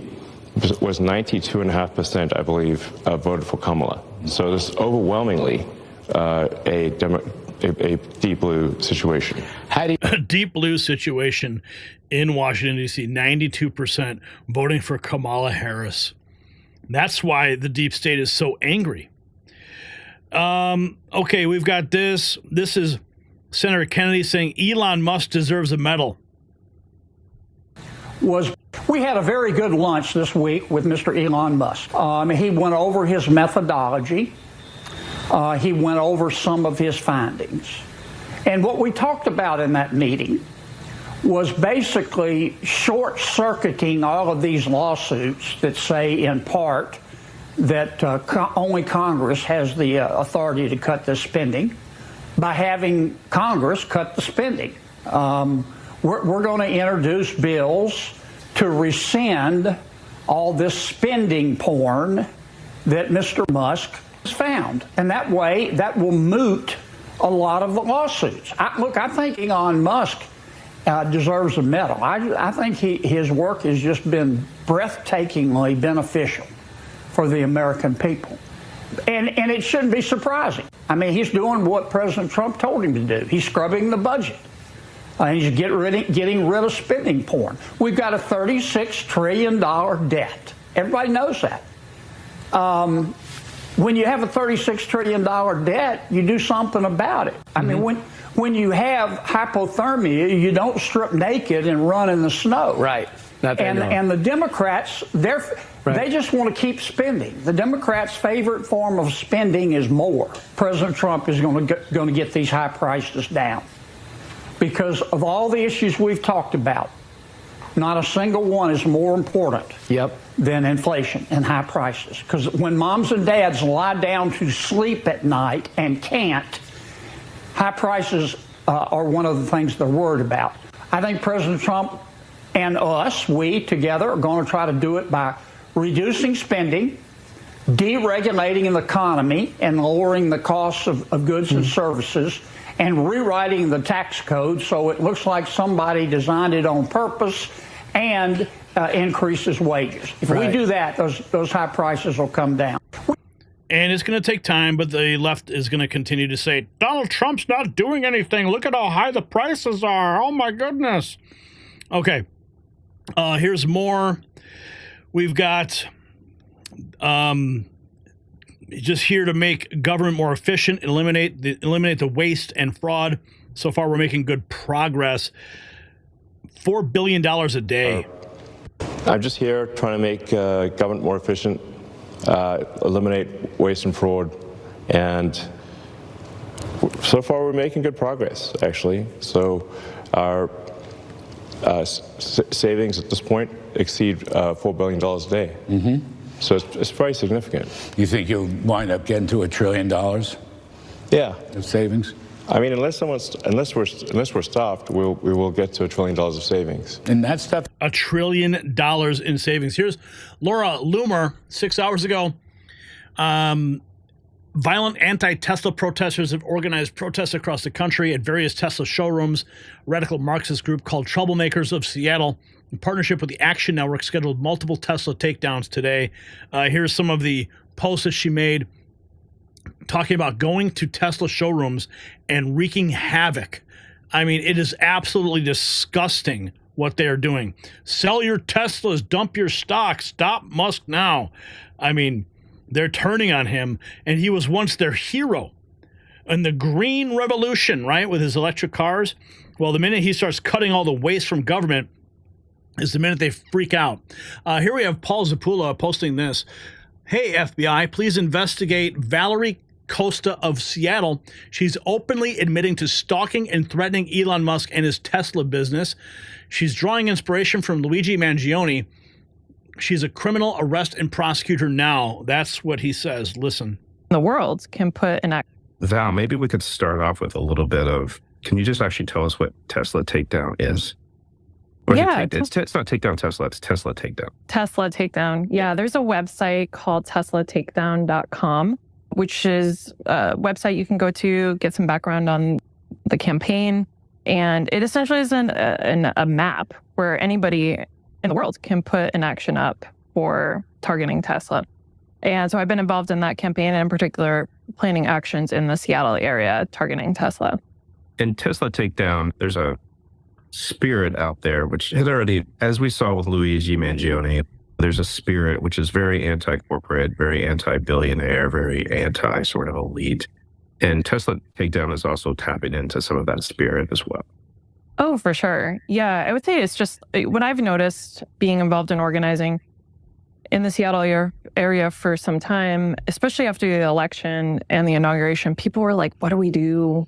We don't want to just waste our energy protesting for the sake of protesting. And especially in Seattle, and I would say on the West Coast, I'm sure it's true of many places, we're really far from the center of power in government. And I think as it became clear that Elon Musk was taking on this outsized role at the federal level, totally, I would say, criminal role nationally, we're like, oh, wait, like we can target Elon here because his company, the source of the majority of his wealth, has numerous locations in the Seattle area, and ultimately money talks. And we've planned, whether it was troublemakers or partners that we've been working with over the last few weeks, have planned multiple actions at Tesla. Val, maybe we could... Yeah, and then they go and set fire to the Cybertrucks. Oh, man, these people are absolutely out of their minds. Oh, it's so sad. But, you know, we're here to expose them, to bring this information to you so you can share this information and support the Doge movement. And this is what happened on X today. It was crazy. Massive attacks on X. There were 4 attacks. The attackers are relentless. Elon Musk says it was so well organized it could be a country. You can see those spikes. That's a graph from the Down Detector website. It shows when the attacks occurred. So the first attack comes in, and they neutralize it, and then shortly thereafter, another attack comes in, they neutralize it, and then a massive attack comes in. It took them quite some time to neutralize it, and then a 4th attack came in. But here we have, here's more. This is, okay, we got the Elon Musk clip, but I want to play the clip where this is where he says about the cyber attack. Today, perhaps. Okay, this just in, John, if you're having issues on X today, perhaps you are at home. I certainly have been today. Apparently, there is an outage, and Elon Musk now says that a foreign actor might be responsible for this. This is what he wrote. He says there still is a massive cyber attack against X. We get attacked every day, but this was done with a lot of resources, either a large coordinated group and or a country is involved. So some serious allegations there from the owner of X. Musk will be on Fox Business later on this afternoon with Larry Kudlow, hopefully. Okay, and I have the clip of him talking about that very moment. I got to find it. I know I've got it here. Okay, this is what he said. Today, there was a cyber attack on X today, which shut it down and may have been foreign sourced. Yes. It's a big story. You want to give us a moment on that? Well, we're not sure exactly what happened, but there was a massive cyber attack to try to bring down the X system with IP addresses originating in the Ukraine area. There was IP addresses originating in the Ukraine area. Now, why? Why would Ukrainians, or at least originating these IPs originating in Ukraine, want to take down X? Anyway, we've got this too. This is what we're talking about, the fraud during the Biden administration. This is crazy. GAO, the Government Accountability Report issued by the GAO, the Government Accountability Office, last year. So during the Biden administration, which estimated the federal government fraud to be $500 billion. So just be clear, that's not a Trump administration thing, that's a Biden administration thing. The report $500 billion. Unbelievable. Okay. Oh, this is great too. Lily Tang Williams, I love this lady. Listen to her. She's on fire, talking about buying a Tesla. So you got people out there destroying Teslas, selling their Teslas, burning Teslas, creating problems at the Tesla dealerships because they don't like Elon cutting the government waste. But Lily Tang, this is what she said. World right now. Hi, I'm inside my brand new Tesla I bought to support Elon Musk and Doge. Radical leftists are Marxist communists. They want to shut you down if you do not comply to them, if you're a threat to their corruption, their money, their special interest. You know, I could not access to my X this morning, the only free speech app in the whole world right now. So I'm going to go buy some more Tesla stocks and support them whenever I can. We must win as the free people. She went and bought a Tesla just to push back. Here is Elon Musk posting this 11 hours ago. Here's a visual representation of the Social Security database. And it's a telephone pole wrapped with duct tape with a massive crack in it. Wow. It's amazing. And here we have this. Libs of TikTok posting this. Groups linked to Democrat funding platform Act Blue, funded by Soros, are paying people to protest against Elon Musk. Whoa, check this out. Here we go. Yeah, I get paid to be out here. You get paid to be out here? Yeah. Amazing. So some pack. You really are getting paid for this? Yeah. Absolutely. Oh. Definitely. 100% I'm getting paid for this. Yeah, I get paid to be out here. You get paid to be out here? Yeah. Amazing. So some pack. You really are getting paid for this? Yeah. Absolutely. Definitely. 100% I'm getting paid for this. Yeah, I get paid to be out Getting here. paid. They're getting paid to protest and stand out in front of Elon Musk buildings. Yep. It's all AstroTurf. It's fraud. And they're trying to perpetuate that there is some big, massive movement, but there's big money behind it because they're trying to stop Elon from draining the government waste. This is okay. I want to get to that, Glenn. What's this? Me trying to refresh my Twitter this morning. Yeah, it was pretty nasty. We couldn't get on X. We couldn't get to the latest information that was breaking across the web. But it's all resolved now. I'm sure there will be more attacks, though. There will be more attacks. Here's the clip from Glenn Beck. This is wild. Wall Street Apes posting. Glenn Beck reveals before Stacey Abrams' organization received $2 billion from taxpayers, her organization was only able to raise $100. This was all part of April 2024.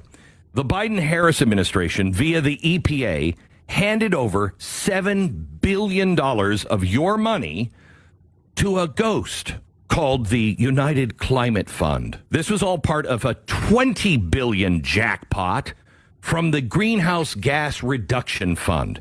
That was tacked in and tucked in so you couldn't really find it in the so-called Inflation Reduction Act that had nothing to do with reducing inflation. Nothing. Then the mask slips off. We find out that they were funneling cash to power-forward communities. That thing is tied to Stacey Abrams. No transparency on that, no accountability. It's just a shell. She had only raised $100. That's all she could raise for her own organization. In December, it was Project Veritas that caught an EPA official spilling the truth on this one. He said this was an insurance policy against Trump winning. Now, what does that mean? So all it was a desperate cash dump before the clock ran out. Now, under the Department of Government Efficiency, DOGE, they blew the lid off of this thing. The $20 billion was stashed at Citibank. It's being clawed back now by the government. Wow. It isn't incompetence. It's calculated theft. April 2024. Calculated theft. Right before Joe Biden leaves office. and Stacey Abrams, the beneficiary of all that money. But they're clawing it back. Here is Thinking Monk. What is this? I'm not sure what this is. Department of Government Efficiency. What does Doge do to inhibit cost of living? Yeah, absolutely. So what Doge is going to do, the Department of Government Efficiency, is slash a lot of the federal spending, right? So what happens when the feds... spending is going to get cut? So I'm getting there. 1 second, sir. So what's going to happen is the Department of Government Efficiency is going to slash a lot of federal spending.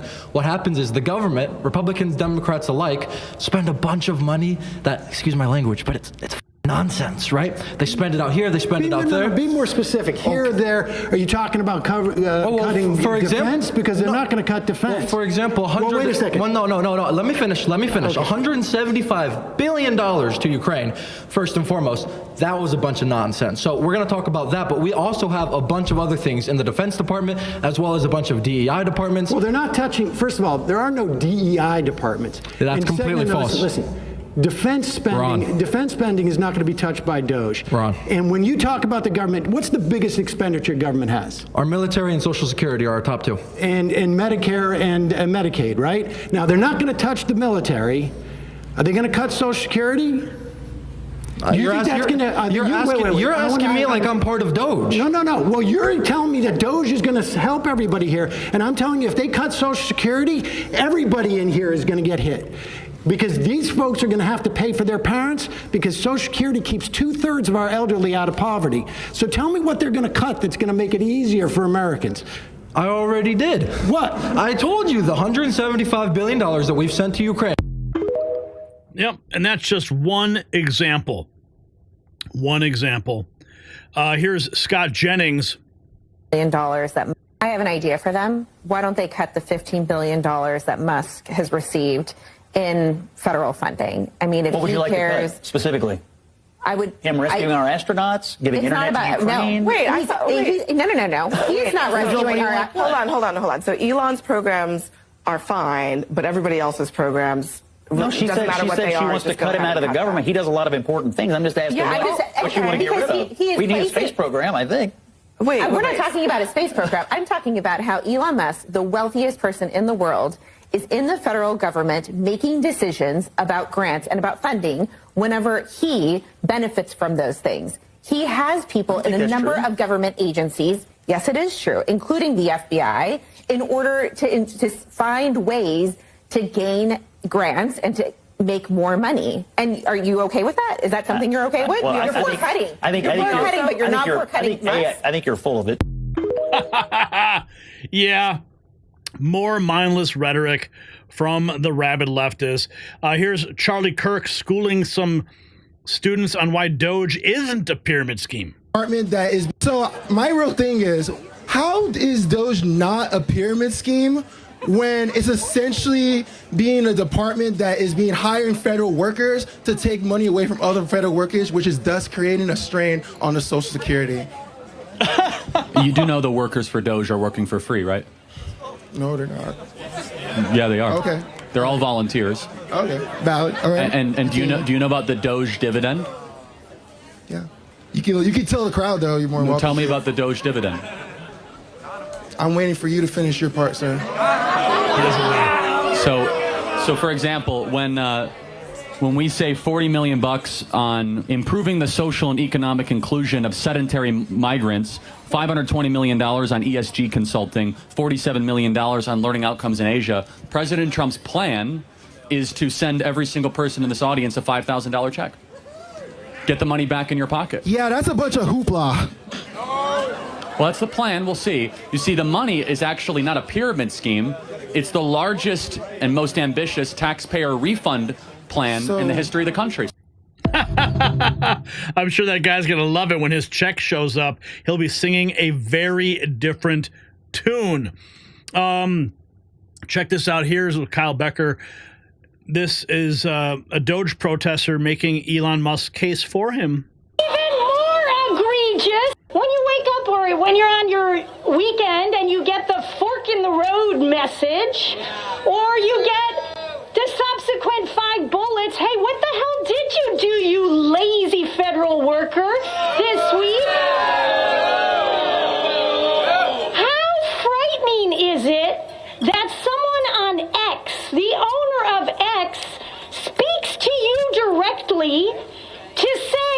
What did you do last week at work? And if you don't answer, I am going to fire you.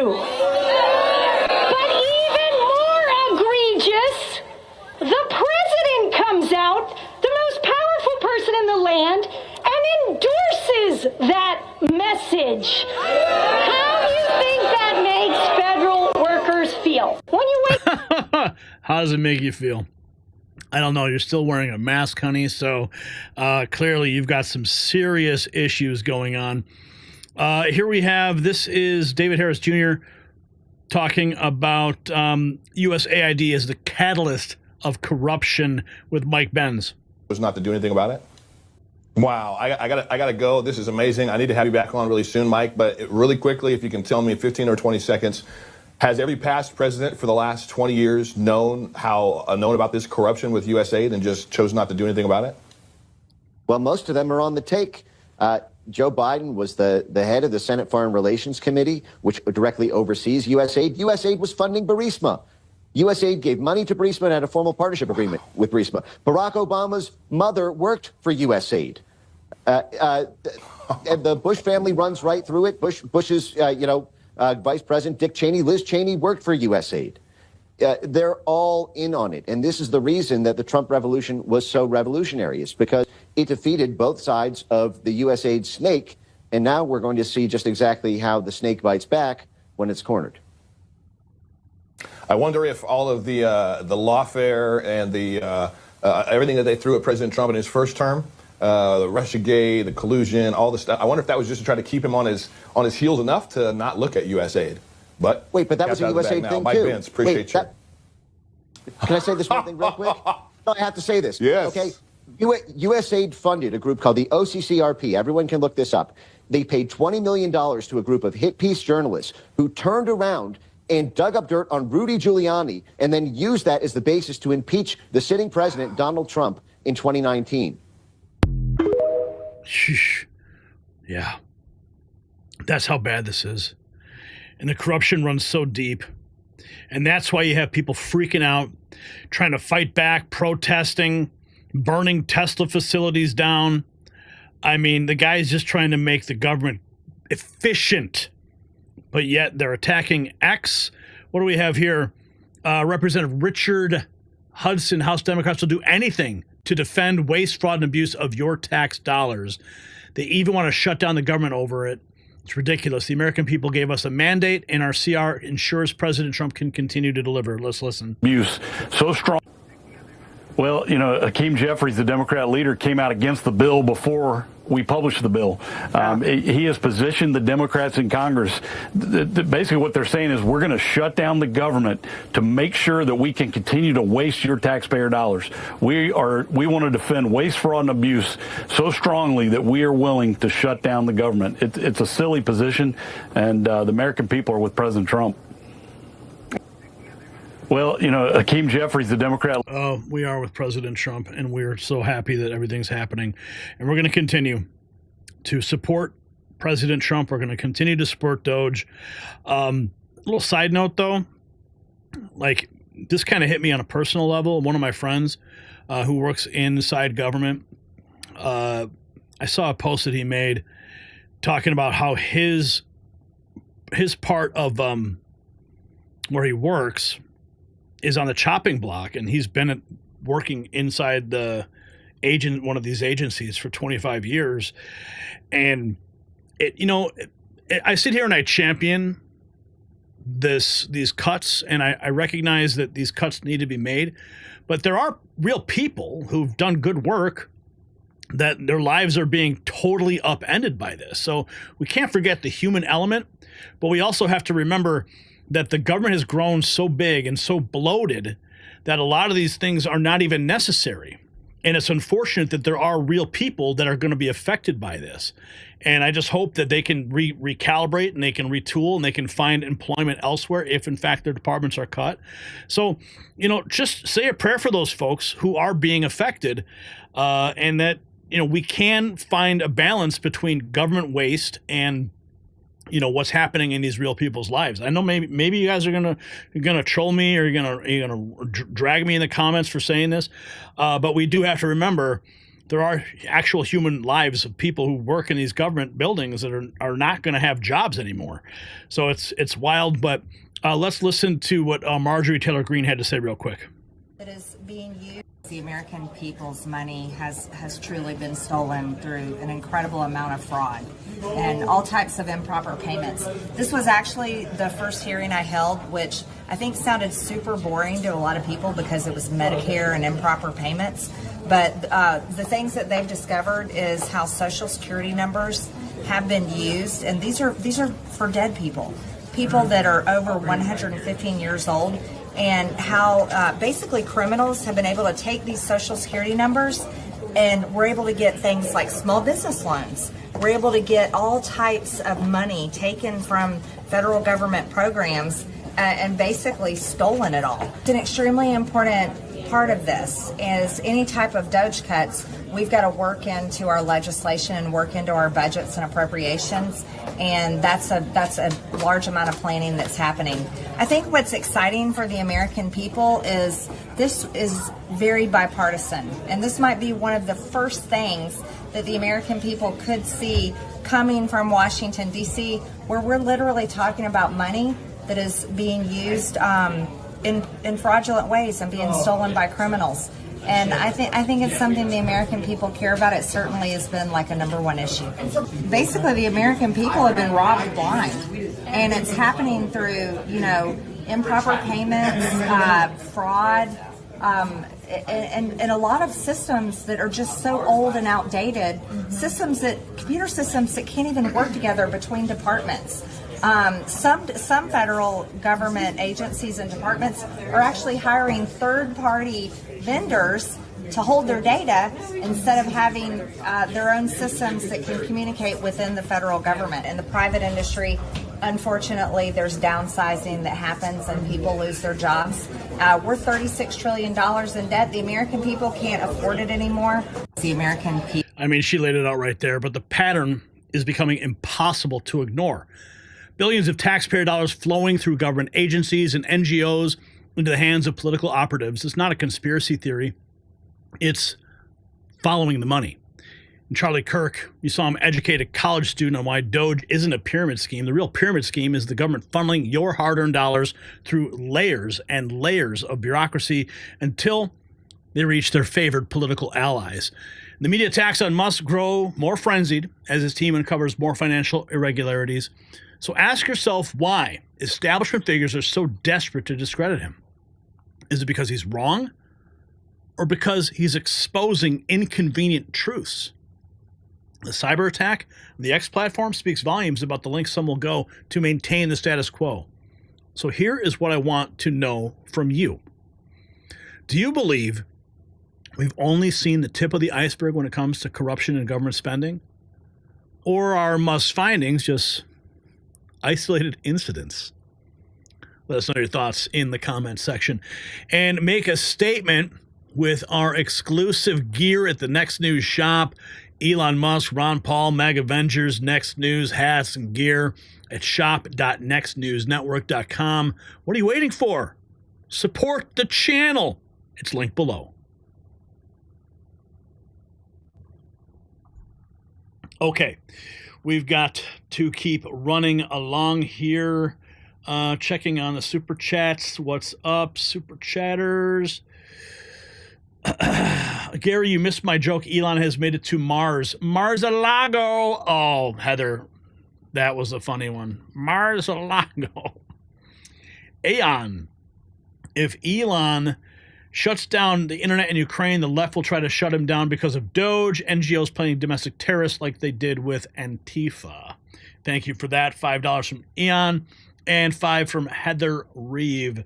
And during these segments, my phone is blowing up with text messages regarding what happened with that InfoWars reporter.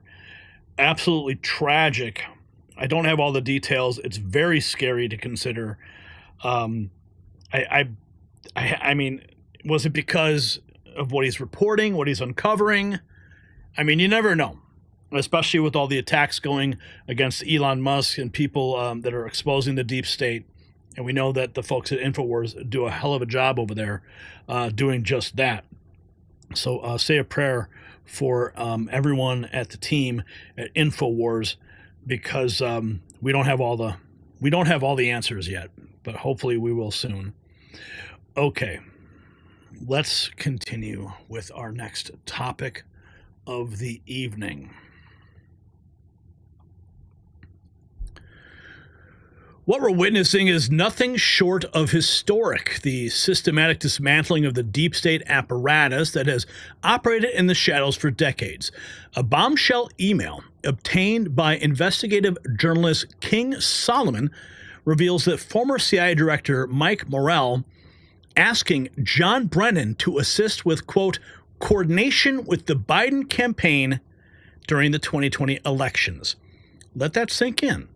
A CIA director potentially coordinating with a political campaign to influence an American election. If proven true, this could be the biggest scandal in American political history. A literal deep state coup against the rightful president of the United States. Even mainstream figures like Stephen A. Smith are waking up to reality. Smith recently went on air to blast Democrats for lying about FBI informants being present on January 6th, lamenting that, quote, once again, Republicans were right. This is a seismic shift in the narrative, an admission from a non-conservative voice that the right has been correct all along about government infiltration and manipulation. Meanwhile, social media censorship continues as videos exposing corruption are mysteriously deleted from platforms. While the deep state operatives work behind the scenes to manipulate government pharmaceutical companies have secretly suppressed natural pain solutions. Canalidine, the only clinically proven drug-free compound that optimizes your body's endorphins, has been kept from mainstream knowledge despite 14 years of research. And just as government agencies coordinated against American interests, Big Pharma has coordinated to keep you dependent on their addictive solutions. Over 1 million Americans have discovered this conspiracy-breaking alternative that provides full body relief without side effects or dependency. The constitutional crisis extends to healthcare freedom, so experience what they don't want you to know about at tricano.com/NNN. It's linked down below for less than $1 a day. And we thank our sponsors for keeping this show going. Okay, we've got a lot to get into. We got this. This is just 24 hours ago. Project Veritas posting this. The enemy of humanity. Real Robert says the enemy in this, the enemy of humanity, CNN busted on camera, admitting coordinating with the Democrats. CNN coverage of Representative Matt Gaetz is pure propaganda. Let's check this out. What's the mechanism of news propaganda? Oh no, okay, can you define propaganda? Like, I think I know, but like, how is it? What's the mechanism? If the agenda, say, is to like get like Matt Gaetz right now, he's like this Republican, like he's a problem for the Democratic Party because he's so conservative, right? And he can cause a lot of hiccups in passing of laws and whatnot. So it would be great for the Democratic Party to get him out. So we're going to keep running those stories to keep hurting him and make it so that it can't be buried and like just settled outside of court and just like if we keep pushing that, it's helping us. That's propaganda. It's helping us in some way. So there you have it right there. That's a Charlie Chester, CNN technical director, caught on an undercover video explaining how CNN works to create propaganda to help the Democrats. And here is the damning email obtained by King Solomon, CIA Director Mike Morrell, asking CIA Director John Brennan if he can assist with coordination with the Biden campaign in the overthrow of the United States government during the November 2020 elections. Holy cow. The Hunter Biden laptop was a short while ago. Just the News obtained this email. This is a very important email. It comes from the former CIA Director Mike Morrell. Yes, the guy that organized that letter from the 51 intelligence professionals who tried to fake you into thinking that the Hunter Biden laptop was Russian disinformation when it wasn't. It is between him and John Brennan, one of the signatories. You know who John Brennan is? He was Obama's CIA director, right? He's the guy that told Obama, hey, Hillary Clinton is doing a dirty trick on Donald Trump called Russia collusion. Well, this is just before the presidential debate between Donald Trump and Joe Biden. Hunter Biden's laptop is flinging out there. This is what Mike Morrell, former CIA director, tells his successor, John Brennan. Hey, sign this letter because I'm, quote, trying to give the campaign, particularly during the debate on Thursday, a talking point to push back on Trump on this issue. A man with a security clearance, a man with the title of CIA director, knew that he wasn't creating an intelligence product, a Merrick civic duty with 51 people. He was trying to create a political moment. Damning evidence. We'll try to find out if Congress has this letter, but this is a very important piece. It is the ultimate proof that what went out on that letter was a political dirty trick coordinated with the Biden campaign. Short one. Oh, that's so bad. But at least we have the information and it's getting out there. We're bringing it to you. Here's Robbie Starbuck 24 hours ago. Stephen A. Smith goes off on Democrats for lying about the FBI having informants involved in J6 and laments that once again, Republicans were right. I love videos like this because it shows you that there are people and influential people on the left that are starting to wake up. To have gone to the FBI had at least 26 confidential informants on the ground when the Capitol was stormed on January 6, 2021. The report says most of the informants engaged in illegal activity during the chaos. The Justice Department says only 3 of its 26 informants present had been instructed to observe potential domestic terrorist suspects on the day of the riot. The rest of the 23 appear to have gone to the Capitol on their own accord. Upon hearing news of the report, Vice President-elect J.D. Vance posted the following on X, quote, "For those keeping score at home, this was labeled a dangerous conspiracy theory months ago," end quote. Didn't hear anything about that for the election. Didn't hear anything about that when the quote-unquote insurrection was broached. I'm really, really sick and tired of every time I turn around finding something else that the Democrats have lied about or downplayed or misrepresented along the way. I mean, I see Republicans like Megyn Kelly or Officer Tatum or Candace Owens or, you know, the Sean Hannitys of the world. You know what I'm getting tired of? You know what I'm getting to the Democratic Party? You know what I'm getting really pissed off about? I'm getting really ticked off at every time they open their mouth about something pertaining to y'all, they seem right. FBI had at least 26. Oh, yeah, he's not happy that he's getting proven, Republicans getting proven right. Here we have more. This was posted 24 hours ago. It turns out we were living in a constitutional crisis. If people haven't figured out by now, the Democrat Party always accuses the opposition of what they are doing. But first, can I ask? This explains why they kept Joe away from the public most of the time. The president reaches over and he grabs my arm and he says, "The speaker and I just need a couple minutes together. Will y'all just leave us alone?" So everybody leaves and he and I are standing awkwardly in the middle of the Oval Office. And I said, "Mr. President, thanks for the moment. I got some big national security things I need to talk to you about. But first, can I ask you a question? Why did you pause LNG exports to Europe?" And he looks at me stunned and he said, "I didn't do that." And I said, "Yeah." Yeah. He signed an executive order. Okay, so I'm not going to play the video, but the Democrats they're crashing and burning. This is Bernie Sanders. He hosted a rally yesterday. And during the rally, they had a transgender singer, Laura Jane Grace, and Bernie thanked the singer for the music after performed a degenerate, disgusting, anti-Christian song. And you can see it on your screen, what was sung. Now, I heard the song. I heard multiple different cuts of it. I heard the full version. And the Democrats in the audience were clapping and singing along with the most abhorrent thing, most vulgar thing, cursing and blasphemy. Like, I can't even imagine why Bernie would allow this group to even come in and sing. But after, Bernie thanks him. LLC for the music. Let me thank the University of Wisconsin Parkside for the venue. Let me thank Kinsella and Pulse LLC for the music. Laura Jane Grace for the music.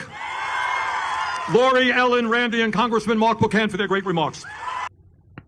He's literally thanking them for the most abhorrent song. It's so bad here, I can't even play it. I can't even play it. If you want, you can look it up. I reposted it on my X account. You can watch it. I warn you, it is so nasty. And what's like, I heard it, and because I watched it a couple times, like, it got in my head. And I kept hearing those words over and over and over in my head, and it was like nauseating. I couldn't get it out of my head. That's why I don't even want to play it for you guys, but it is horrific. But Bernie Sanders thanking them. Did you see it? Did you see the video? If you did, drop a comment, because I want to see what your thoughts were, because I know how I feel about it. Okay, Vanessa, 24 hours ago, says this video was deleted from Twitter by Elon Musk. Why? It's Rosie O'Donnell. What is going on here? That's crazy.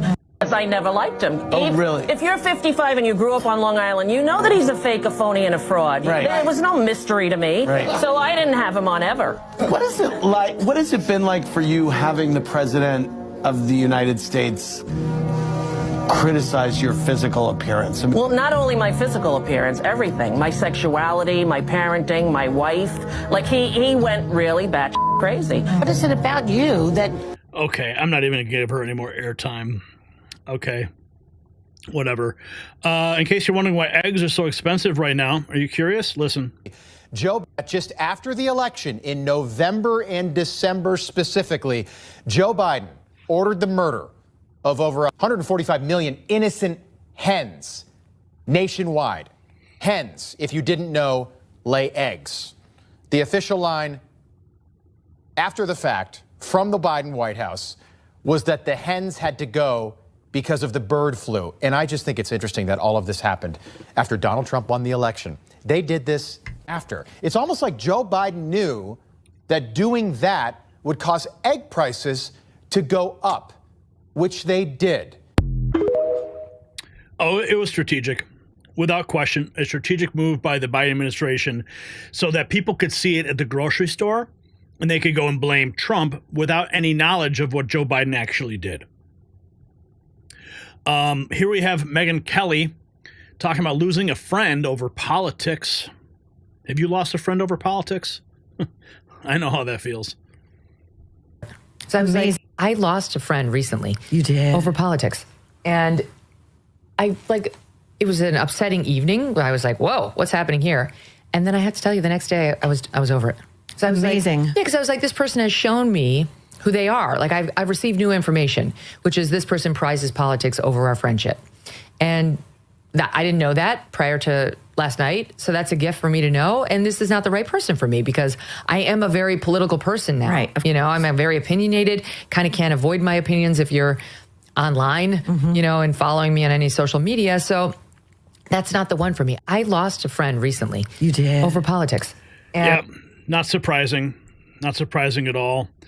Here we have liberal tear creator. The greatest case for demonic activity is the Democrat Party. Not very religious at all. Listen, the greatest case for demonic activity, and you know me, I'm very, very pragmatic, and I don't get into all the woo-woo stuff. Yeah. I'm not very religious at all.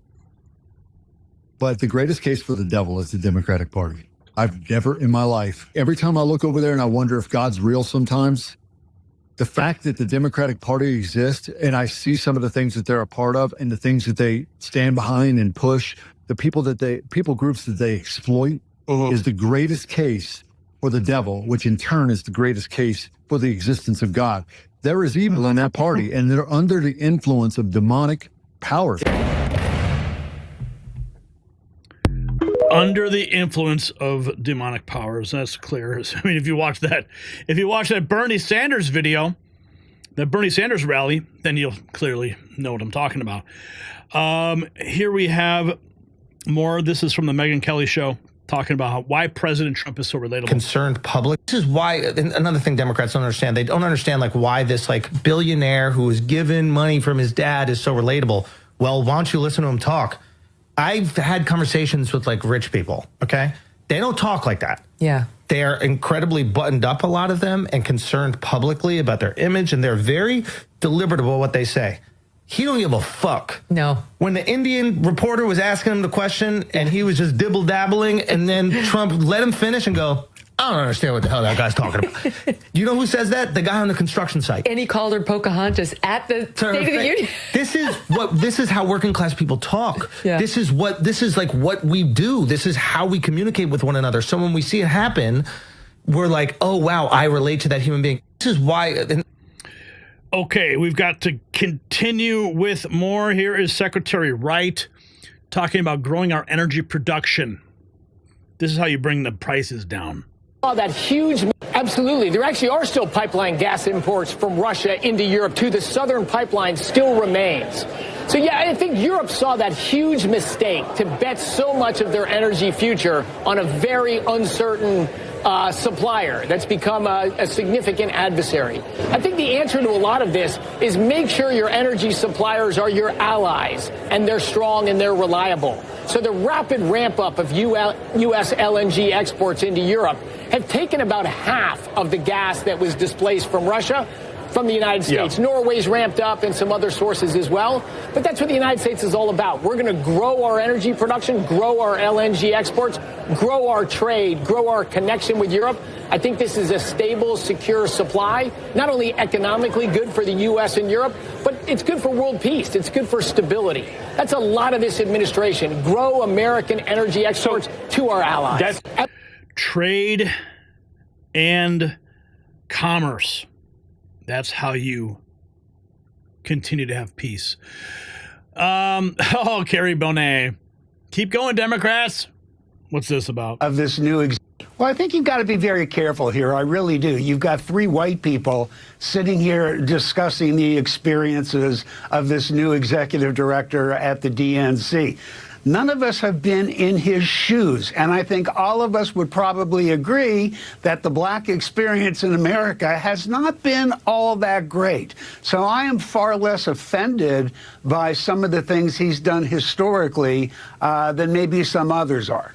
Well, Daniel, perhaps Democrats can listen to the message that the black voters, Hispanic voters, and beyond sent in the last election. I'll give you a final thought. Yeah, and just middle American voters. My organization started because of coal miners in West Virginia and rural energy voters. They voted for Bill Clinton back in the day. They voted for Barack Obama. Now they vote for Donald Trump. Their politics haven't changed. Their leaders who represent their parties have changed dramatically. And if those leaders want those voters back, those rural American workers back, they're going to have to try to come and find them. Daniel, Rick, appreciate the conversation. They're going to have to come and find them. Yeah, but a lot of those folks are gone for good because they saw what happened. Here we have on Trending Politics, this was a couple days ago, CNN senior data reporter Henry Enton ripped Democrats for not standing up when Trump awarded DJ Daniel honorary USS status.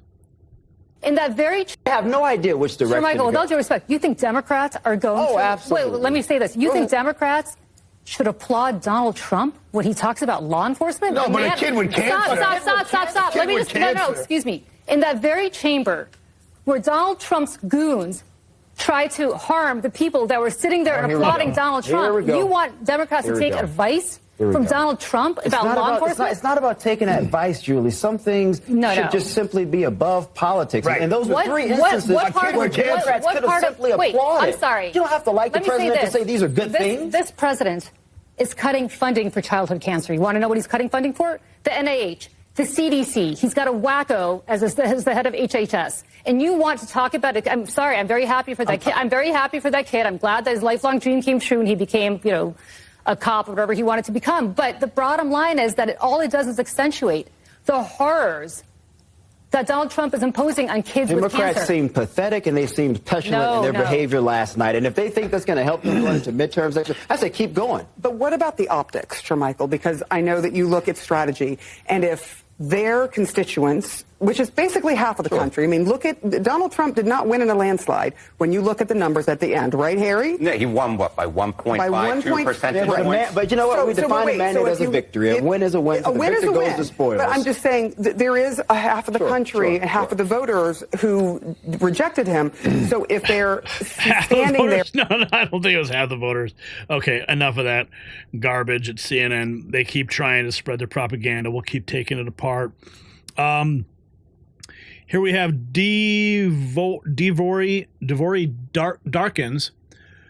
Congresswoman Laura Gillen of New York was the lone Democrat who stood for the 13-year-old cancer survivor. The lone Democrat. Oh, my. It's hard to be the only Democrat. Question, were you surprised when you looked around and saw that you were one of the lone folks doing so among Democrats? Well, I was a little bit surprised and disappointed. It's hard to be the only Democrat to stand up, but when you have a little boy who just got over brain cancer, the decision to stand was pretty easy for me because I'm glad that he survived brain cancer. Yeah. And here's more on that Tesla boycott. Together, because we are going to resist, and we're going to resist together, because nobody can tolerate this. We will not tolerate a deporter-in-chief. Enough was enough with the Sieg Heil, the heartfelt autistic salute. So 4 weeks ago, just me and a friend stood outside the service center in Burbank, and the next day there was 4 of us. Last week, we came here and there was 30, and then this week it's just exploding here and across the country. There was like almost 100 here today, and they're all everywhere. Tesla burns to a crisp. That's the caption on this now viral video of the charred Model 3. And it's just growing, and Tesla stock is rapidly declining. New numbers from Tesla show its annual EV sales declined for the first time in more than a decade. The stock is crashing at the moment. You're watching it live. On the month, you're down, 23%. On the day, I think it's like 7 or 8% down. Oh, geez, now 8%, approaching 9% down. The organizers of the Glendale boycott rally say it's more than just about Elon's political affiliation. And that Doge aside, he's genuinely mentally unfit to be running billion-dollar publicly traded companies. This guy supposedly runs the Boring Company, Tesla, SpaceX, Starlink, and he's tweeting 200 times a day and never sleeping and taking ketamine. He's just been radicalized. His politics have clearly shifted, and we've seen it happen with all our friends and loved ones. Yeah, Elon derangement syndrome is real. So the evidence has become overwhelming. While politicians gaslit the American public with claims of conspiracy theories, they're actively engaging the very conspiracies they denied. As one said, it turns out we were really living in a constitutional crisis. It's just not the one the media was selling. The pattern is clear. Democrats consistently accuse their opponents of the very activities they themselves are engaged in. It's psychological projection, but on a massive scale. And this revelation about CIA coordination with the Biden campaign adds another piece of the puzzle of election integrity concerns. It raises profound questions about the neutrality of our intelligence agencies and whether they've been weaponized against the American people. But the good news is the deep state's grip is loosening. But make no mistake, these entrenched powers won't surrender control without a fight. So I ask you tonight, if our intelligence agencies were willing to coordinate with a political campaign, what other operations might they be running against American citizens? Has the conspiracy theory label been used to shield actual conspiracies? Share your thoughts in the comments below. And stop being a victim of information control. Get some Next News gear and support the channel. It's linked down below, shop.nextnewsnetwork.com. You get hats and t-shirts and mugs and even a huge Next News banner.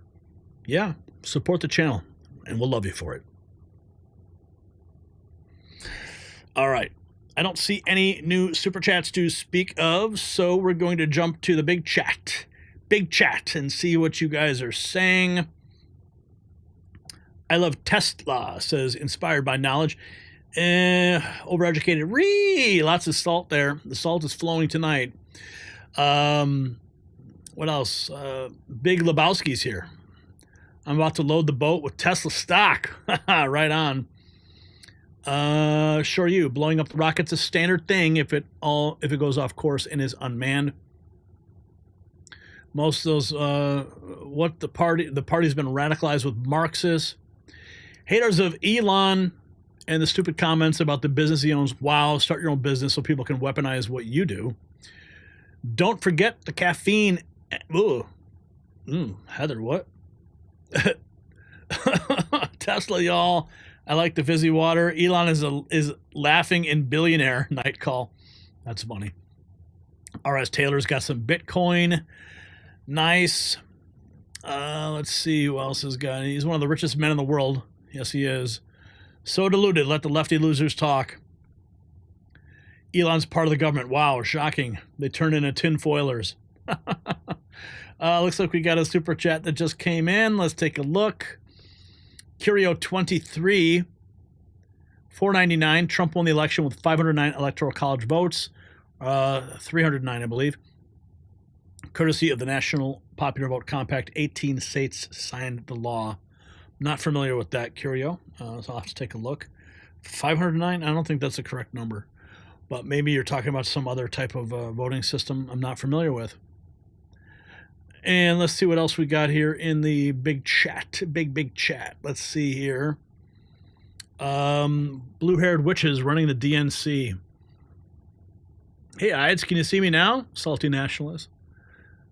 Elon is an alien, says Kev Chat.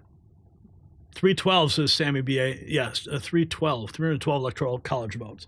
Thank you. Florida Keys in the house. What's up, Ernest? How's the weather down there? It's the golden age, and the Democrats can't stop it. AOC hired illegal aliens and paid them with taxpayer dollars, and yes, now they're fleeing the country. Boom hour. Life is soup. You're a fork. You will miss most of it, but still go through it. Eyes of March. Gary, the Franchi baby. I don't know, man. I don't know why you write that. Franchise. If Elon threw in some hybrids, he might get some of the on the right to buy, maybe. You know, I rented when I was in Houston, I rented a Model X, and I mean, when the battery kept going down, I started freaking out. I thought we had enough like battery to get out of the beach, but it was like anxiety. You know, like when your phone battery starts going low and you're like, oh man, I only have so many bars left. It's like, try doing that, but you have to drive somewhere. Okay. That's kind of scary. Some other cool news. We picked up 4,685 new followers on our X account. And that's, and 1.9 million impressions on some of our posts. So our X account is on fire right now.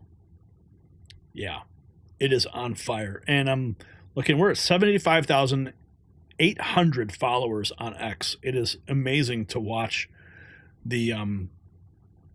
watch it just continue to grow. My wife keeps saying, you're going to hit 100,000 soon. I said, well, hopefully we do. Because we need to have as many growing social media accounts as possible, and that's why we published all these platforms.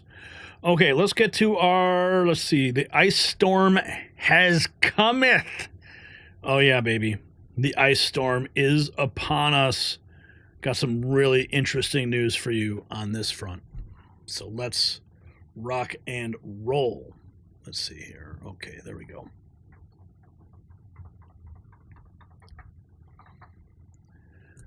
The transformation at our southern border is nothing short of miraculous. In areas where Border Patrol was overwhelmed with 1,400 illegal crossings a day under Biden, they're now reporting zero. That's right, zero. Zero illegal entries. As one agent put it, the border now is a very different one than a year ago. Numbers are significantly down. And it's not by accident. This is a direct result of President Trump's unwavering commitment to national security and the rule of law. While the previous administration actively facilitated the invasion of our country, Trump has empowered law enforcement to do their jobs, and the results speak for themselves. Just this week, Border Czar Tom Homan delivered a masterclass in immigration law to Representative Jasmine Crockett, who embarrassingly claimed illegal border crossings, it's not a crime. Yeah, Home has schooled her, saying it's a crime to enter the country illegally under Title 8, USC 1325.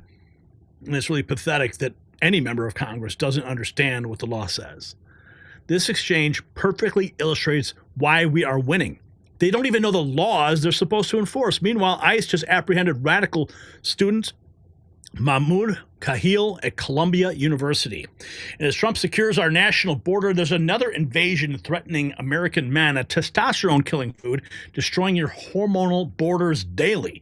Just as illegal immigration was disguised as compassion, this health invader is deceptively marketed as healthy.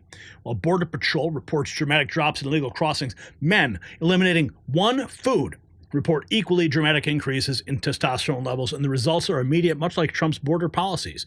Increased energy, muscle growth, fat loss, and renewed motivation. So motivation follow when your hormonal borders are secured. Discover what's destroying your masculine edge at sculptnation.com/NNN and reclaim your biological security like Trump reclaims our southern border. Let's get into it. We've got a lot, so let's unpack it. SBA Administrator Kelly Loeffler announces she is relocating regional offices out of sanctuary cities and implementing new citizenship verification for loans to ensure zero taxpayer dollars go to support illegal aliens. Wow.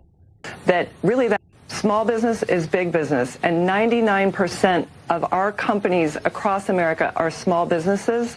And so we're going to make sure that this agency delivers the resources that they need to law-abiding Americans. And that's why today we're announcing that the SBA is moving out of sanctuary cities. We are making sure that none of our services go to illegal aliens. And we're cracking down on Biden-era fraud that really that administration facilitated. They lowered the guardrails. They let people into the programs that shouldn't have been there. And we're going to hold those criminals accountable. Small business. That's what we need to do. Hold them accountable. Here we have border czar Tom Homan.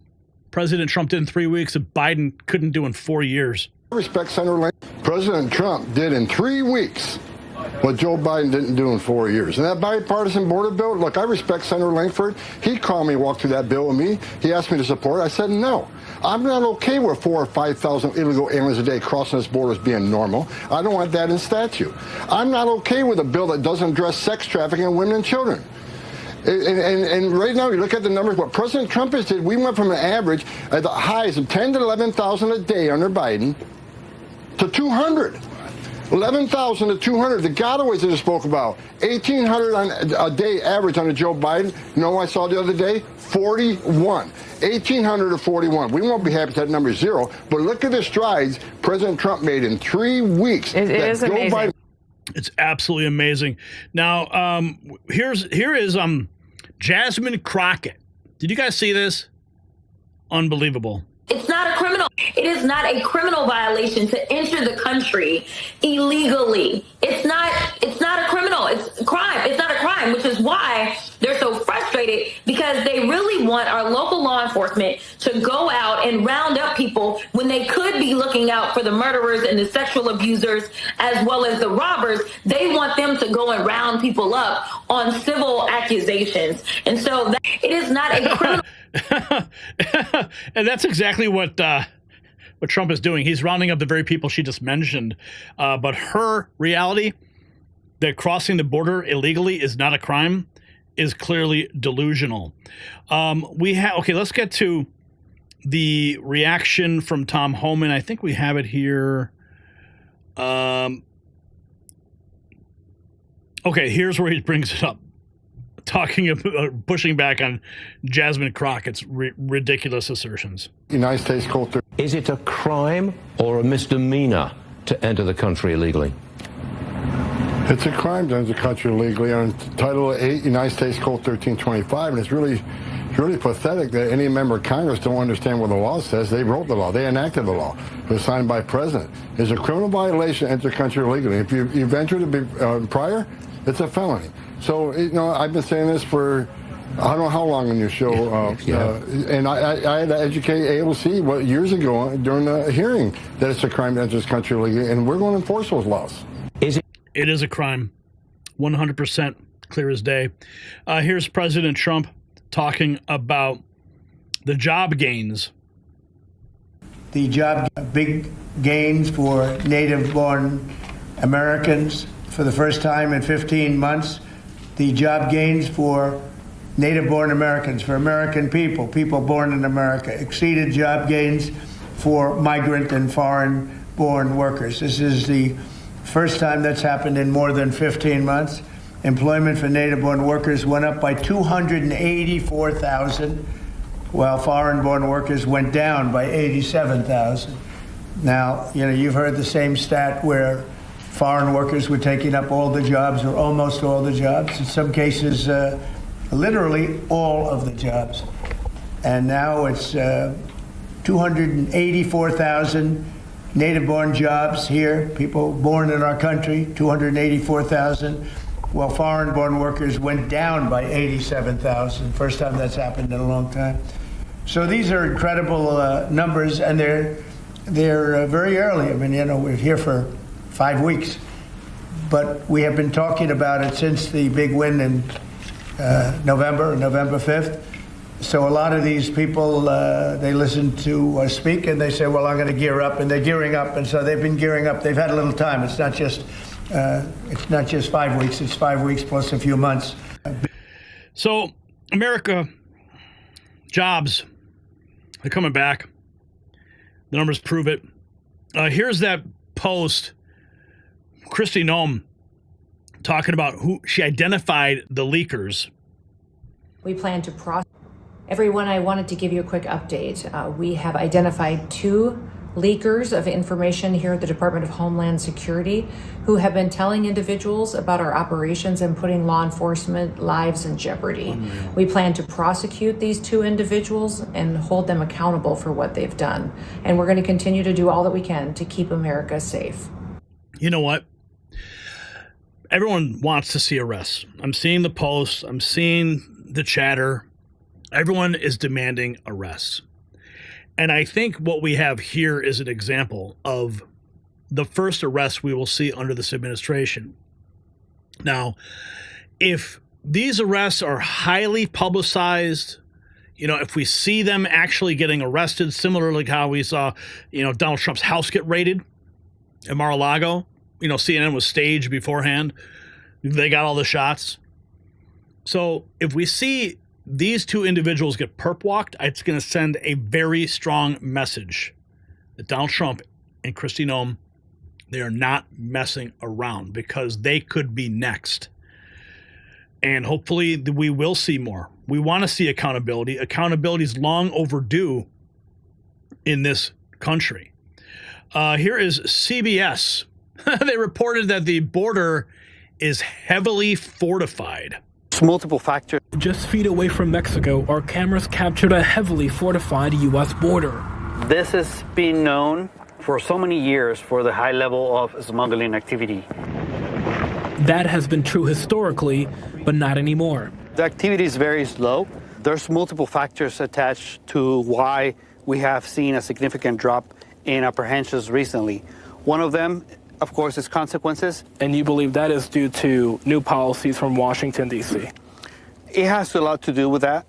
It is quiet here at the U.S.-Mexico border, where illegal crossings are down by more than 90% from the same time last year. We have seen Border Patrol agents, soldiers, and vehicles and barriers, but no migrants so far.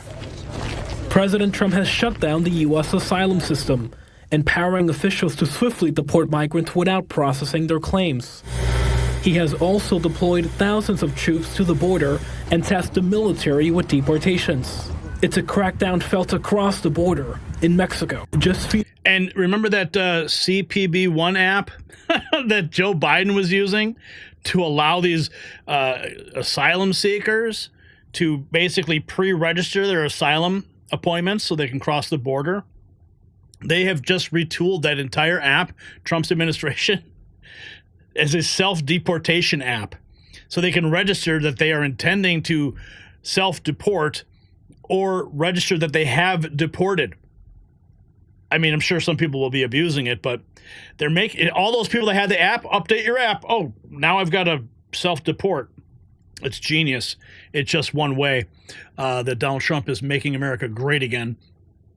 Here's Van Jones talking about the Democrats don't know what to do. Jeffries in the speaker's chair. Yeah. And then just lastly, Van, in terms of Democrats and where they go from here, this last week we did see them some people try to protest during the president's address, and then House leadership getting on to them, other Democrats calling them out. They still seem to be wandering around trying to figure this out. What's your take? Can we ask another question? Do I talk about my own party? Can we talk about Ukraine or something? No. Look, man, we're screwed. I mean, we don't know. No, Democrats don't know what to do. This is a nightmare. Somebody like Donald Trump, we thought we'd at least have Hakeem Jeffries in the speaker's chair to hold him back if we didn't have Kamala in there to do the right thing. Listen, the Democratic Party is going through a massive set of internal crises.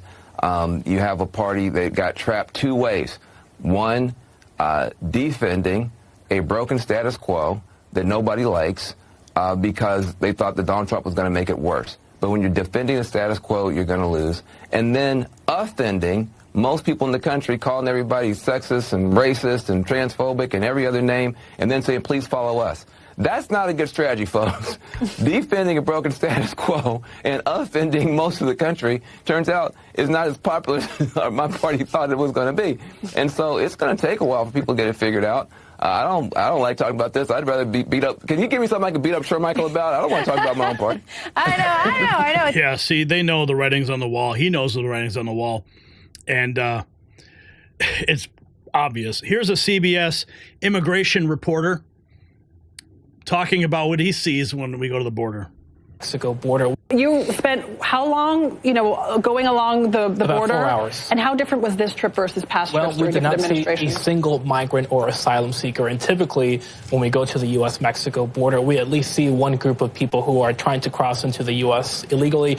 We did not see a single migrant. We saw soldiers, Border Patrol agents, and National Guard troops and vehicles and barriers, but no migrants. No migrants to report on.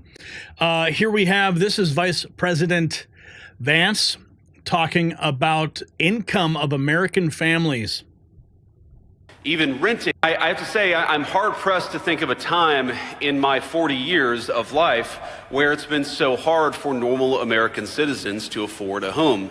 Even renting a home has become a challenge, or worse yet, fallen completely out of reach for so many of our families. I was talking with a relative a couple of years ago, and she just made kind of an offhanded observation. As a younger person than I am, she was looking to buy her first home and just mentioned that when her parents were growing up, they could afford a nice home on a single middle-class income. And she was sort of mentioning this as a sorrowful thing. She was sad that that wasn't true for her generation. And I think all of us in this room, certainly including me, have a little bit more work to do, I think, to make housing more affordable. And I want to talk about that because I think it's the issue where our interests in some ways are most aligned with the people in this room. I read recently that the average income it takes to buy a new house is nearly 2 times the average salary of your typical American family. Not the average American worker, but the combined incomes of a husband and wife. And that's just not acceptable or sustainable in the United States of America. We want Americans to be able to afford the American dream of homeownership because we know that when people own their homes, it makes them a stakeholder. It makes them a stakeholder in their neighborhoods, in their cities, and ultimately, of course, in this country that all of us love so much. And what happens when both parents are working? Who raises the children? Yeah, the state. They're not supervised. And that's, of course, all by design. And we have more from Vice President Vance talking about homes here. American citizens, we've also unfortunately made it way too easy for people to compete against American citizens for the precious homes that are in our country to begin with. Now, I'll say this, it's actually not just an American problem either. If you go to Canada, where because of their laws and regulations, they've seen a massive increase in the number of people who have come into their country. You go to the United Kingdom, you go across the world, and you see a very consistent relationship between a massive increase in immigration and a massive increase in housing prices. We've also massive increase in immigration and housing prices. Now, apparently there was a heckler, too, interrupting his speech at the National League of Cities. Here's more from the vice president handling it. Housing prices. You go across the world and you see a very consistent relationship between a massive increase in immigration and a massive increase in housing prices. And we have to be honest about that. Well, I see one of our nice representatives out here wants to actually, I guess, continue to flood the country with illegal immigrants, making your communities and citizens unaffordable.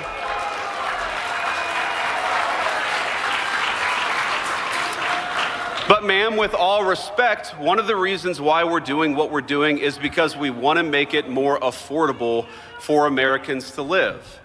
Americans. That is one of the reasons why we're doing what we're doing. You go Americans. Let's make it very clear here.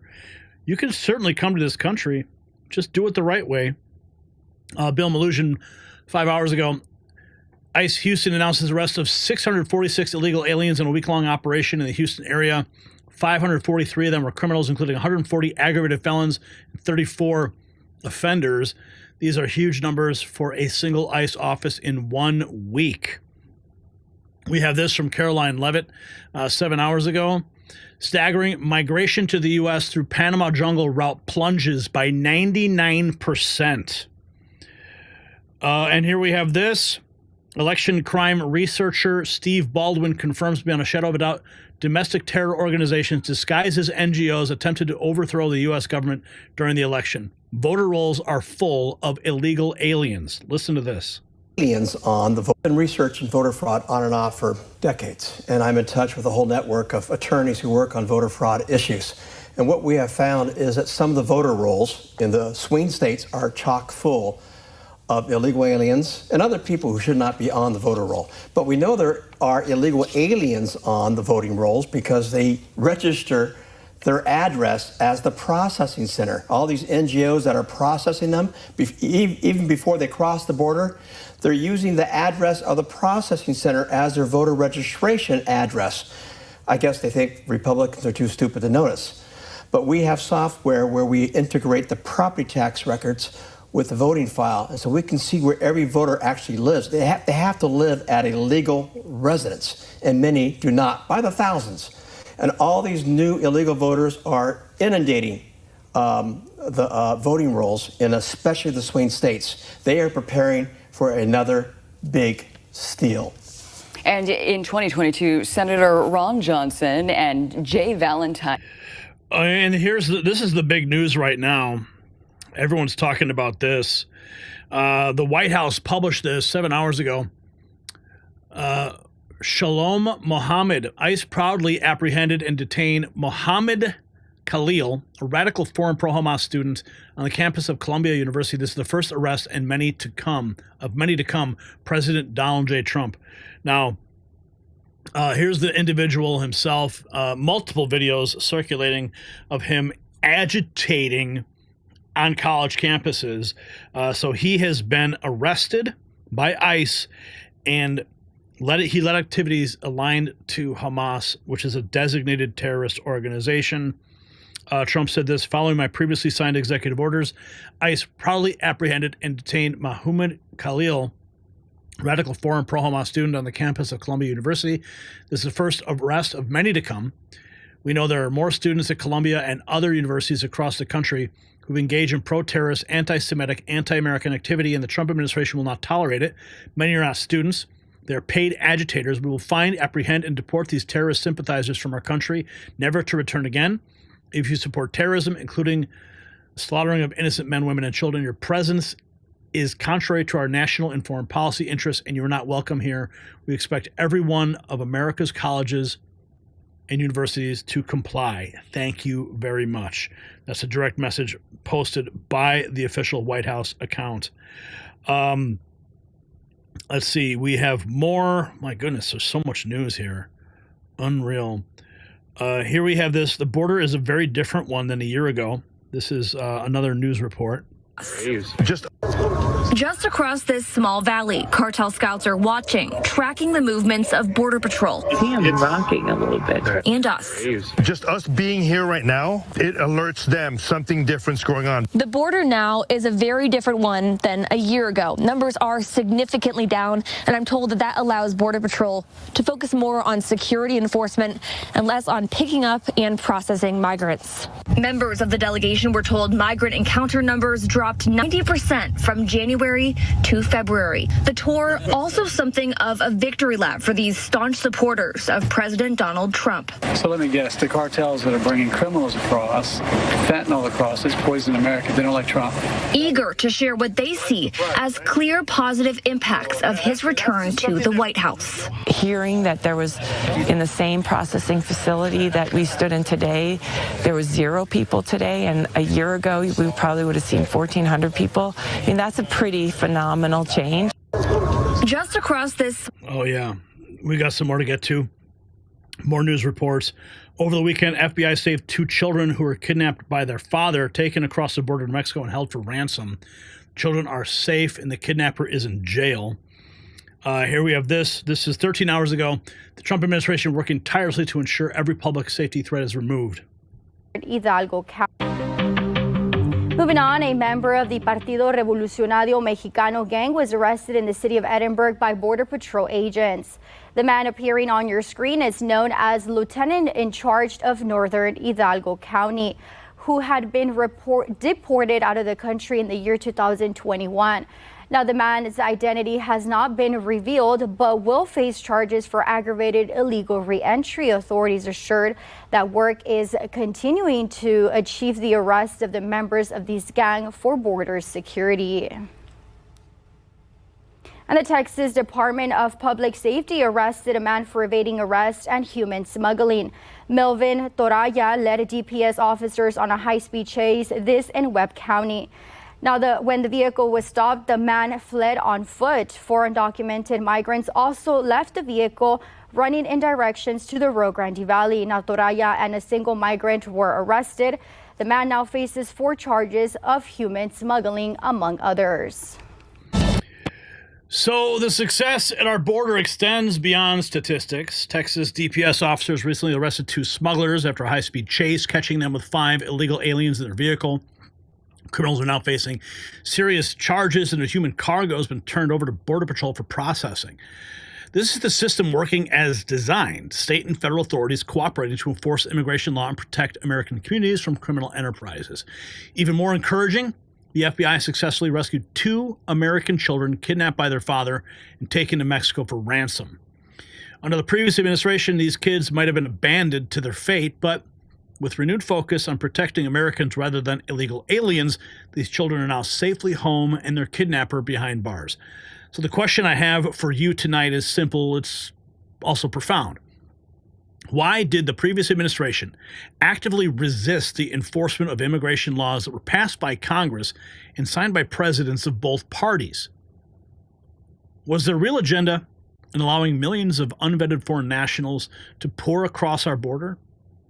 Let me know your thoughts in the comments. And celebrate America's secure borders with our exclusive Next News collection in the Next News merch shop. It is linked down below. Okay. Checking in on the chat real quick. One Hitman V dropped $1. Thank you so much. We're at $32.43 tonight with 6 new members. Thank you guys, everyone, for chipping in. And let's check in with the full chat and see what you guys are talking about. Gary is great, says Shanna. Yuri Bezmenov explained it well. Yes, he certainly did. Warrior Pitbull says, I believe there has been treason committed by Obama, Clinton, Schiff, but it's not confirmed until they're arrested and in prison. Well, Schiff's got a preemptive pardon. I'm not someone, but God is great. Yes, he is.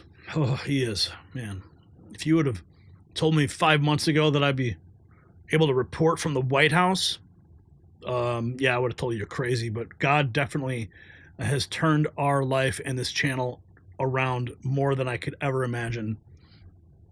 Whoa, what happened here? Look at that. What? Whoa. Talking about God being great. We just got a super chat for $100. Wow. Angela Naranjo. Awesome work, Gary. Thank you so much. Wow. Oh my goodness. Really takes my breath away when I see stuff like that happen. Holy cow. Thank you, Angela. Thank you so much. Wow. Speechless, man. Totally speechless. Wow. Raisin S was gifted. Whoa. All these memberships are coming in now. Wait a second. Wait, whoa. Hang on. What? You guys slow down, please. You're flooding my chats, my super chats. What? Wait, what? She also just gifted 20 Next News Network memberships? Would you look at that? Wow. And Sure You received one. Look at that. Sure You has now become a member. Ocean Breeze Salty. Some of these names I see every day. Now you remember Sean Lively, Angie Warren, David Spikes, Diana Deshazer, Looking Beyond, Resines, Bonnie Salente, Darlene Cherami, Donna Kolpak, Slim Hauser, Julie Heistend, The Life of Tammy, Patty Bowling, wow, Steele Johnson, 73 Bobby, Ruben Lowing, Chris 34, Brian and Sarah. Now you guys have access. You see, now you see the stuff going on in the members area. But you got, I think it's cool because, you know, I talk to you guys behind the scenes when I'm traveling, especially. But the one you need to see is the one with me when I was just leaving the White House. I think it was during the joint address to Congress. It was so cool because, like, all the lights were up and it was just crazy to see. It's just stuff you never see, you know? And you guys have a front row seat, a backstage pass, if you will. And Righteous Wisdom just became a member too, so you have access as well. How cool. Okay, that was amazing. Wow, I'm blown away. When you guys do this stuff, it really just I don't know. Heather says, I watched everyone. Frog72, Ribbit, been here over 10 years. Go, Gary. Yeah, we've been doing it. Jerome said, I saw you there, Gary. Oh, yeah. Let's see. They still putting people, what? Howlin' Wolf is enough. I kept commenting, hoping to snag a membership. I don't know how they dole it out there, Truth Matters, but you know what's funny is that when I see a lot of these memberships get gifted, I do see people, like, for some reason or another, they drop off, and I think the membership level is only like $1.99. It's not like it's a big ticket item, but you have access to, you know, seeing me in a casual sense behind the scenes. Wow, Righteous Wisdom, what's up? Whoa. Oh, man.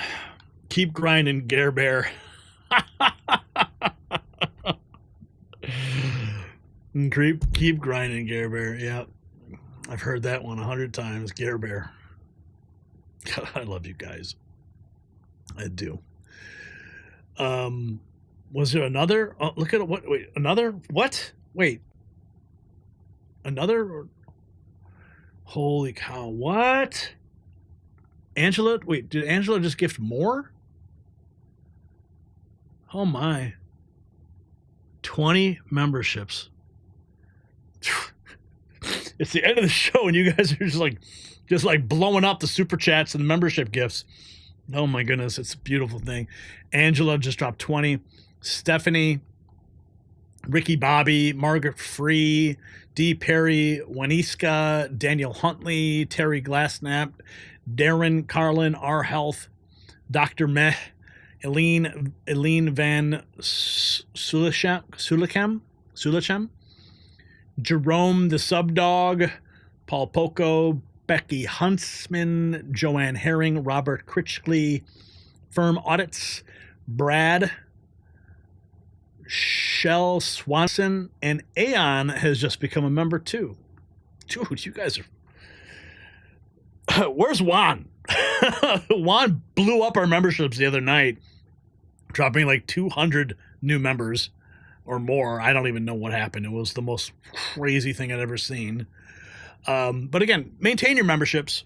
Drop, and most importantly, because what's cool about the membership videos that I do publish, very few people are in the comments, so it's a lot easier for me to interact with people in those comments. And I read those comments. Like as soon as I post the member video, I see it right away, and I see the comments, so I try to interact with you guys as fast as possible. But maintain the membership. $1.99 isn't that much to ask, but it really does support this channel more than you guys even realize. So that's so cool. You guys are awesome. Okay, I'm going to check back in with the live chat real quick. Then I got to go have some dinner. I'm so hungry. Kev Chat, N3 is my home, not yet a member. Drop $1.99, Kev Chat. You can do it. Does it auto renew? I would think so.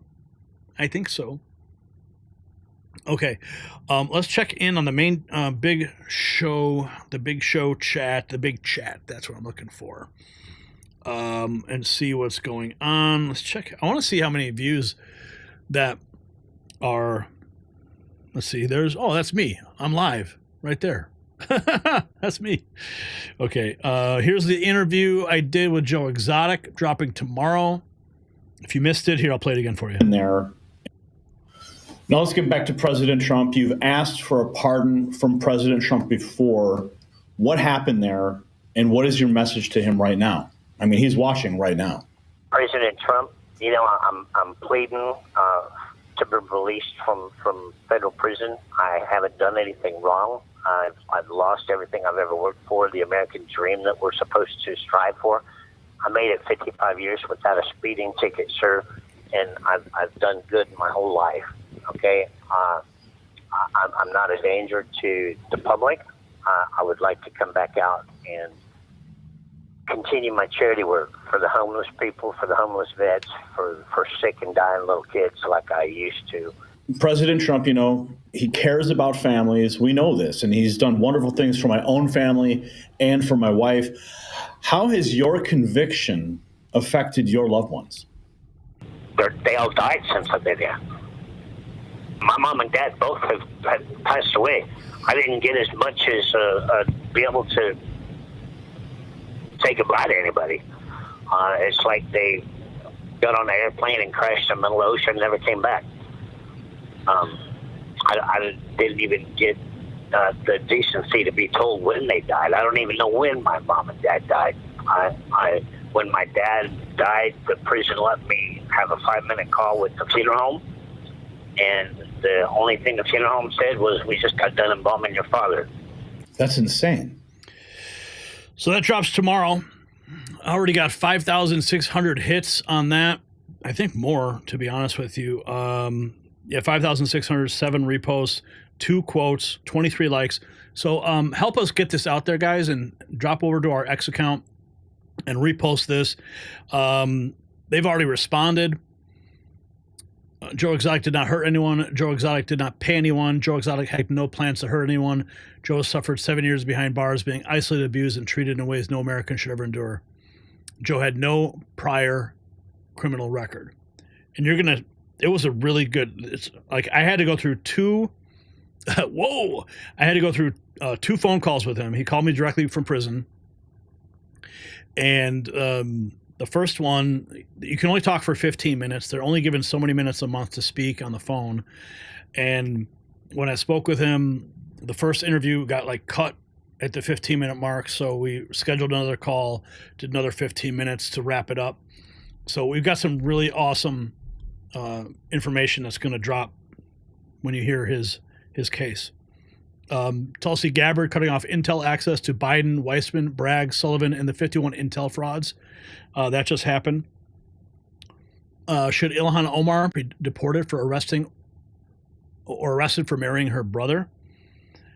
18 people replied to that one. So, and then we had this massive thread. I just posted this massive thread about 5 hours ago.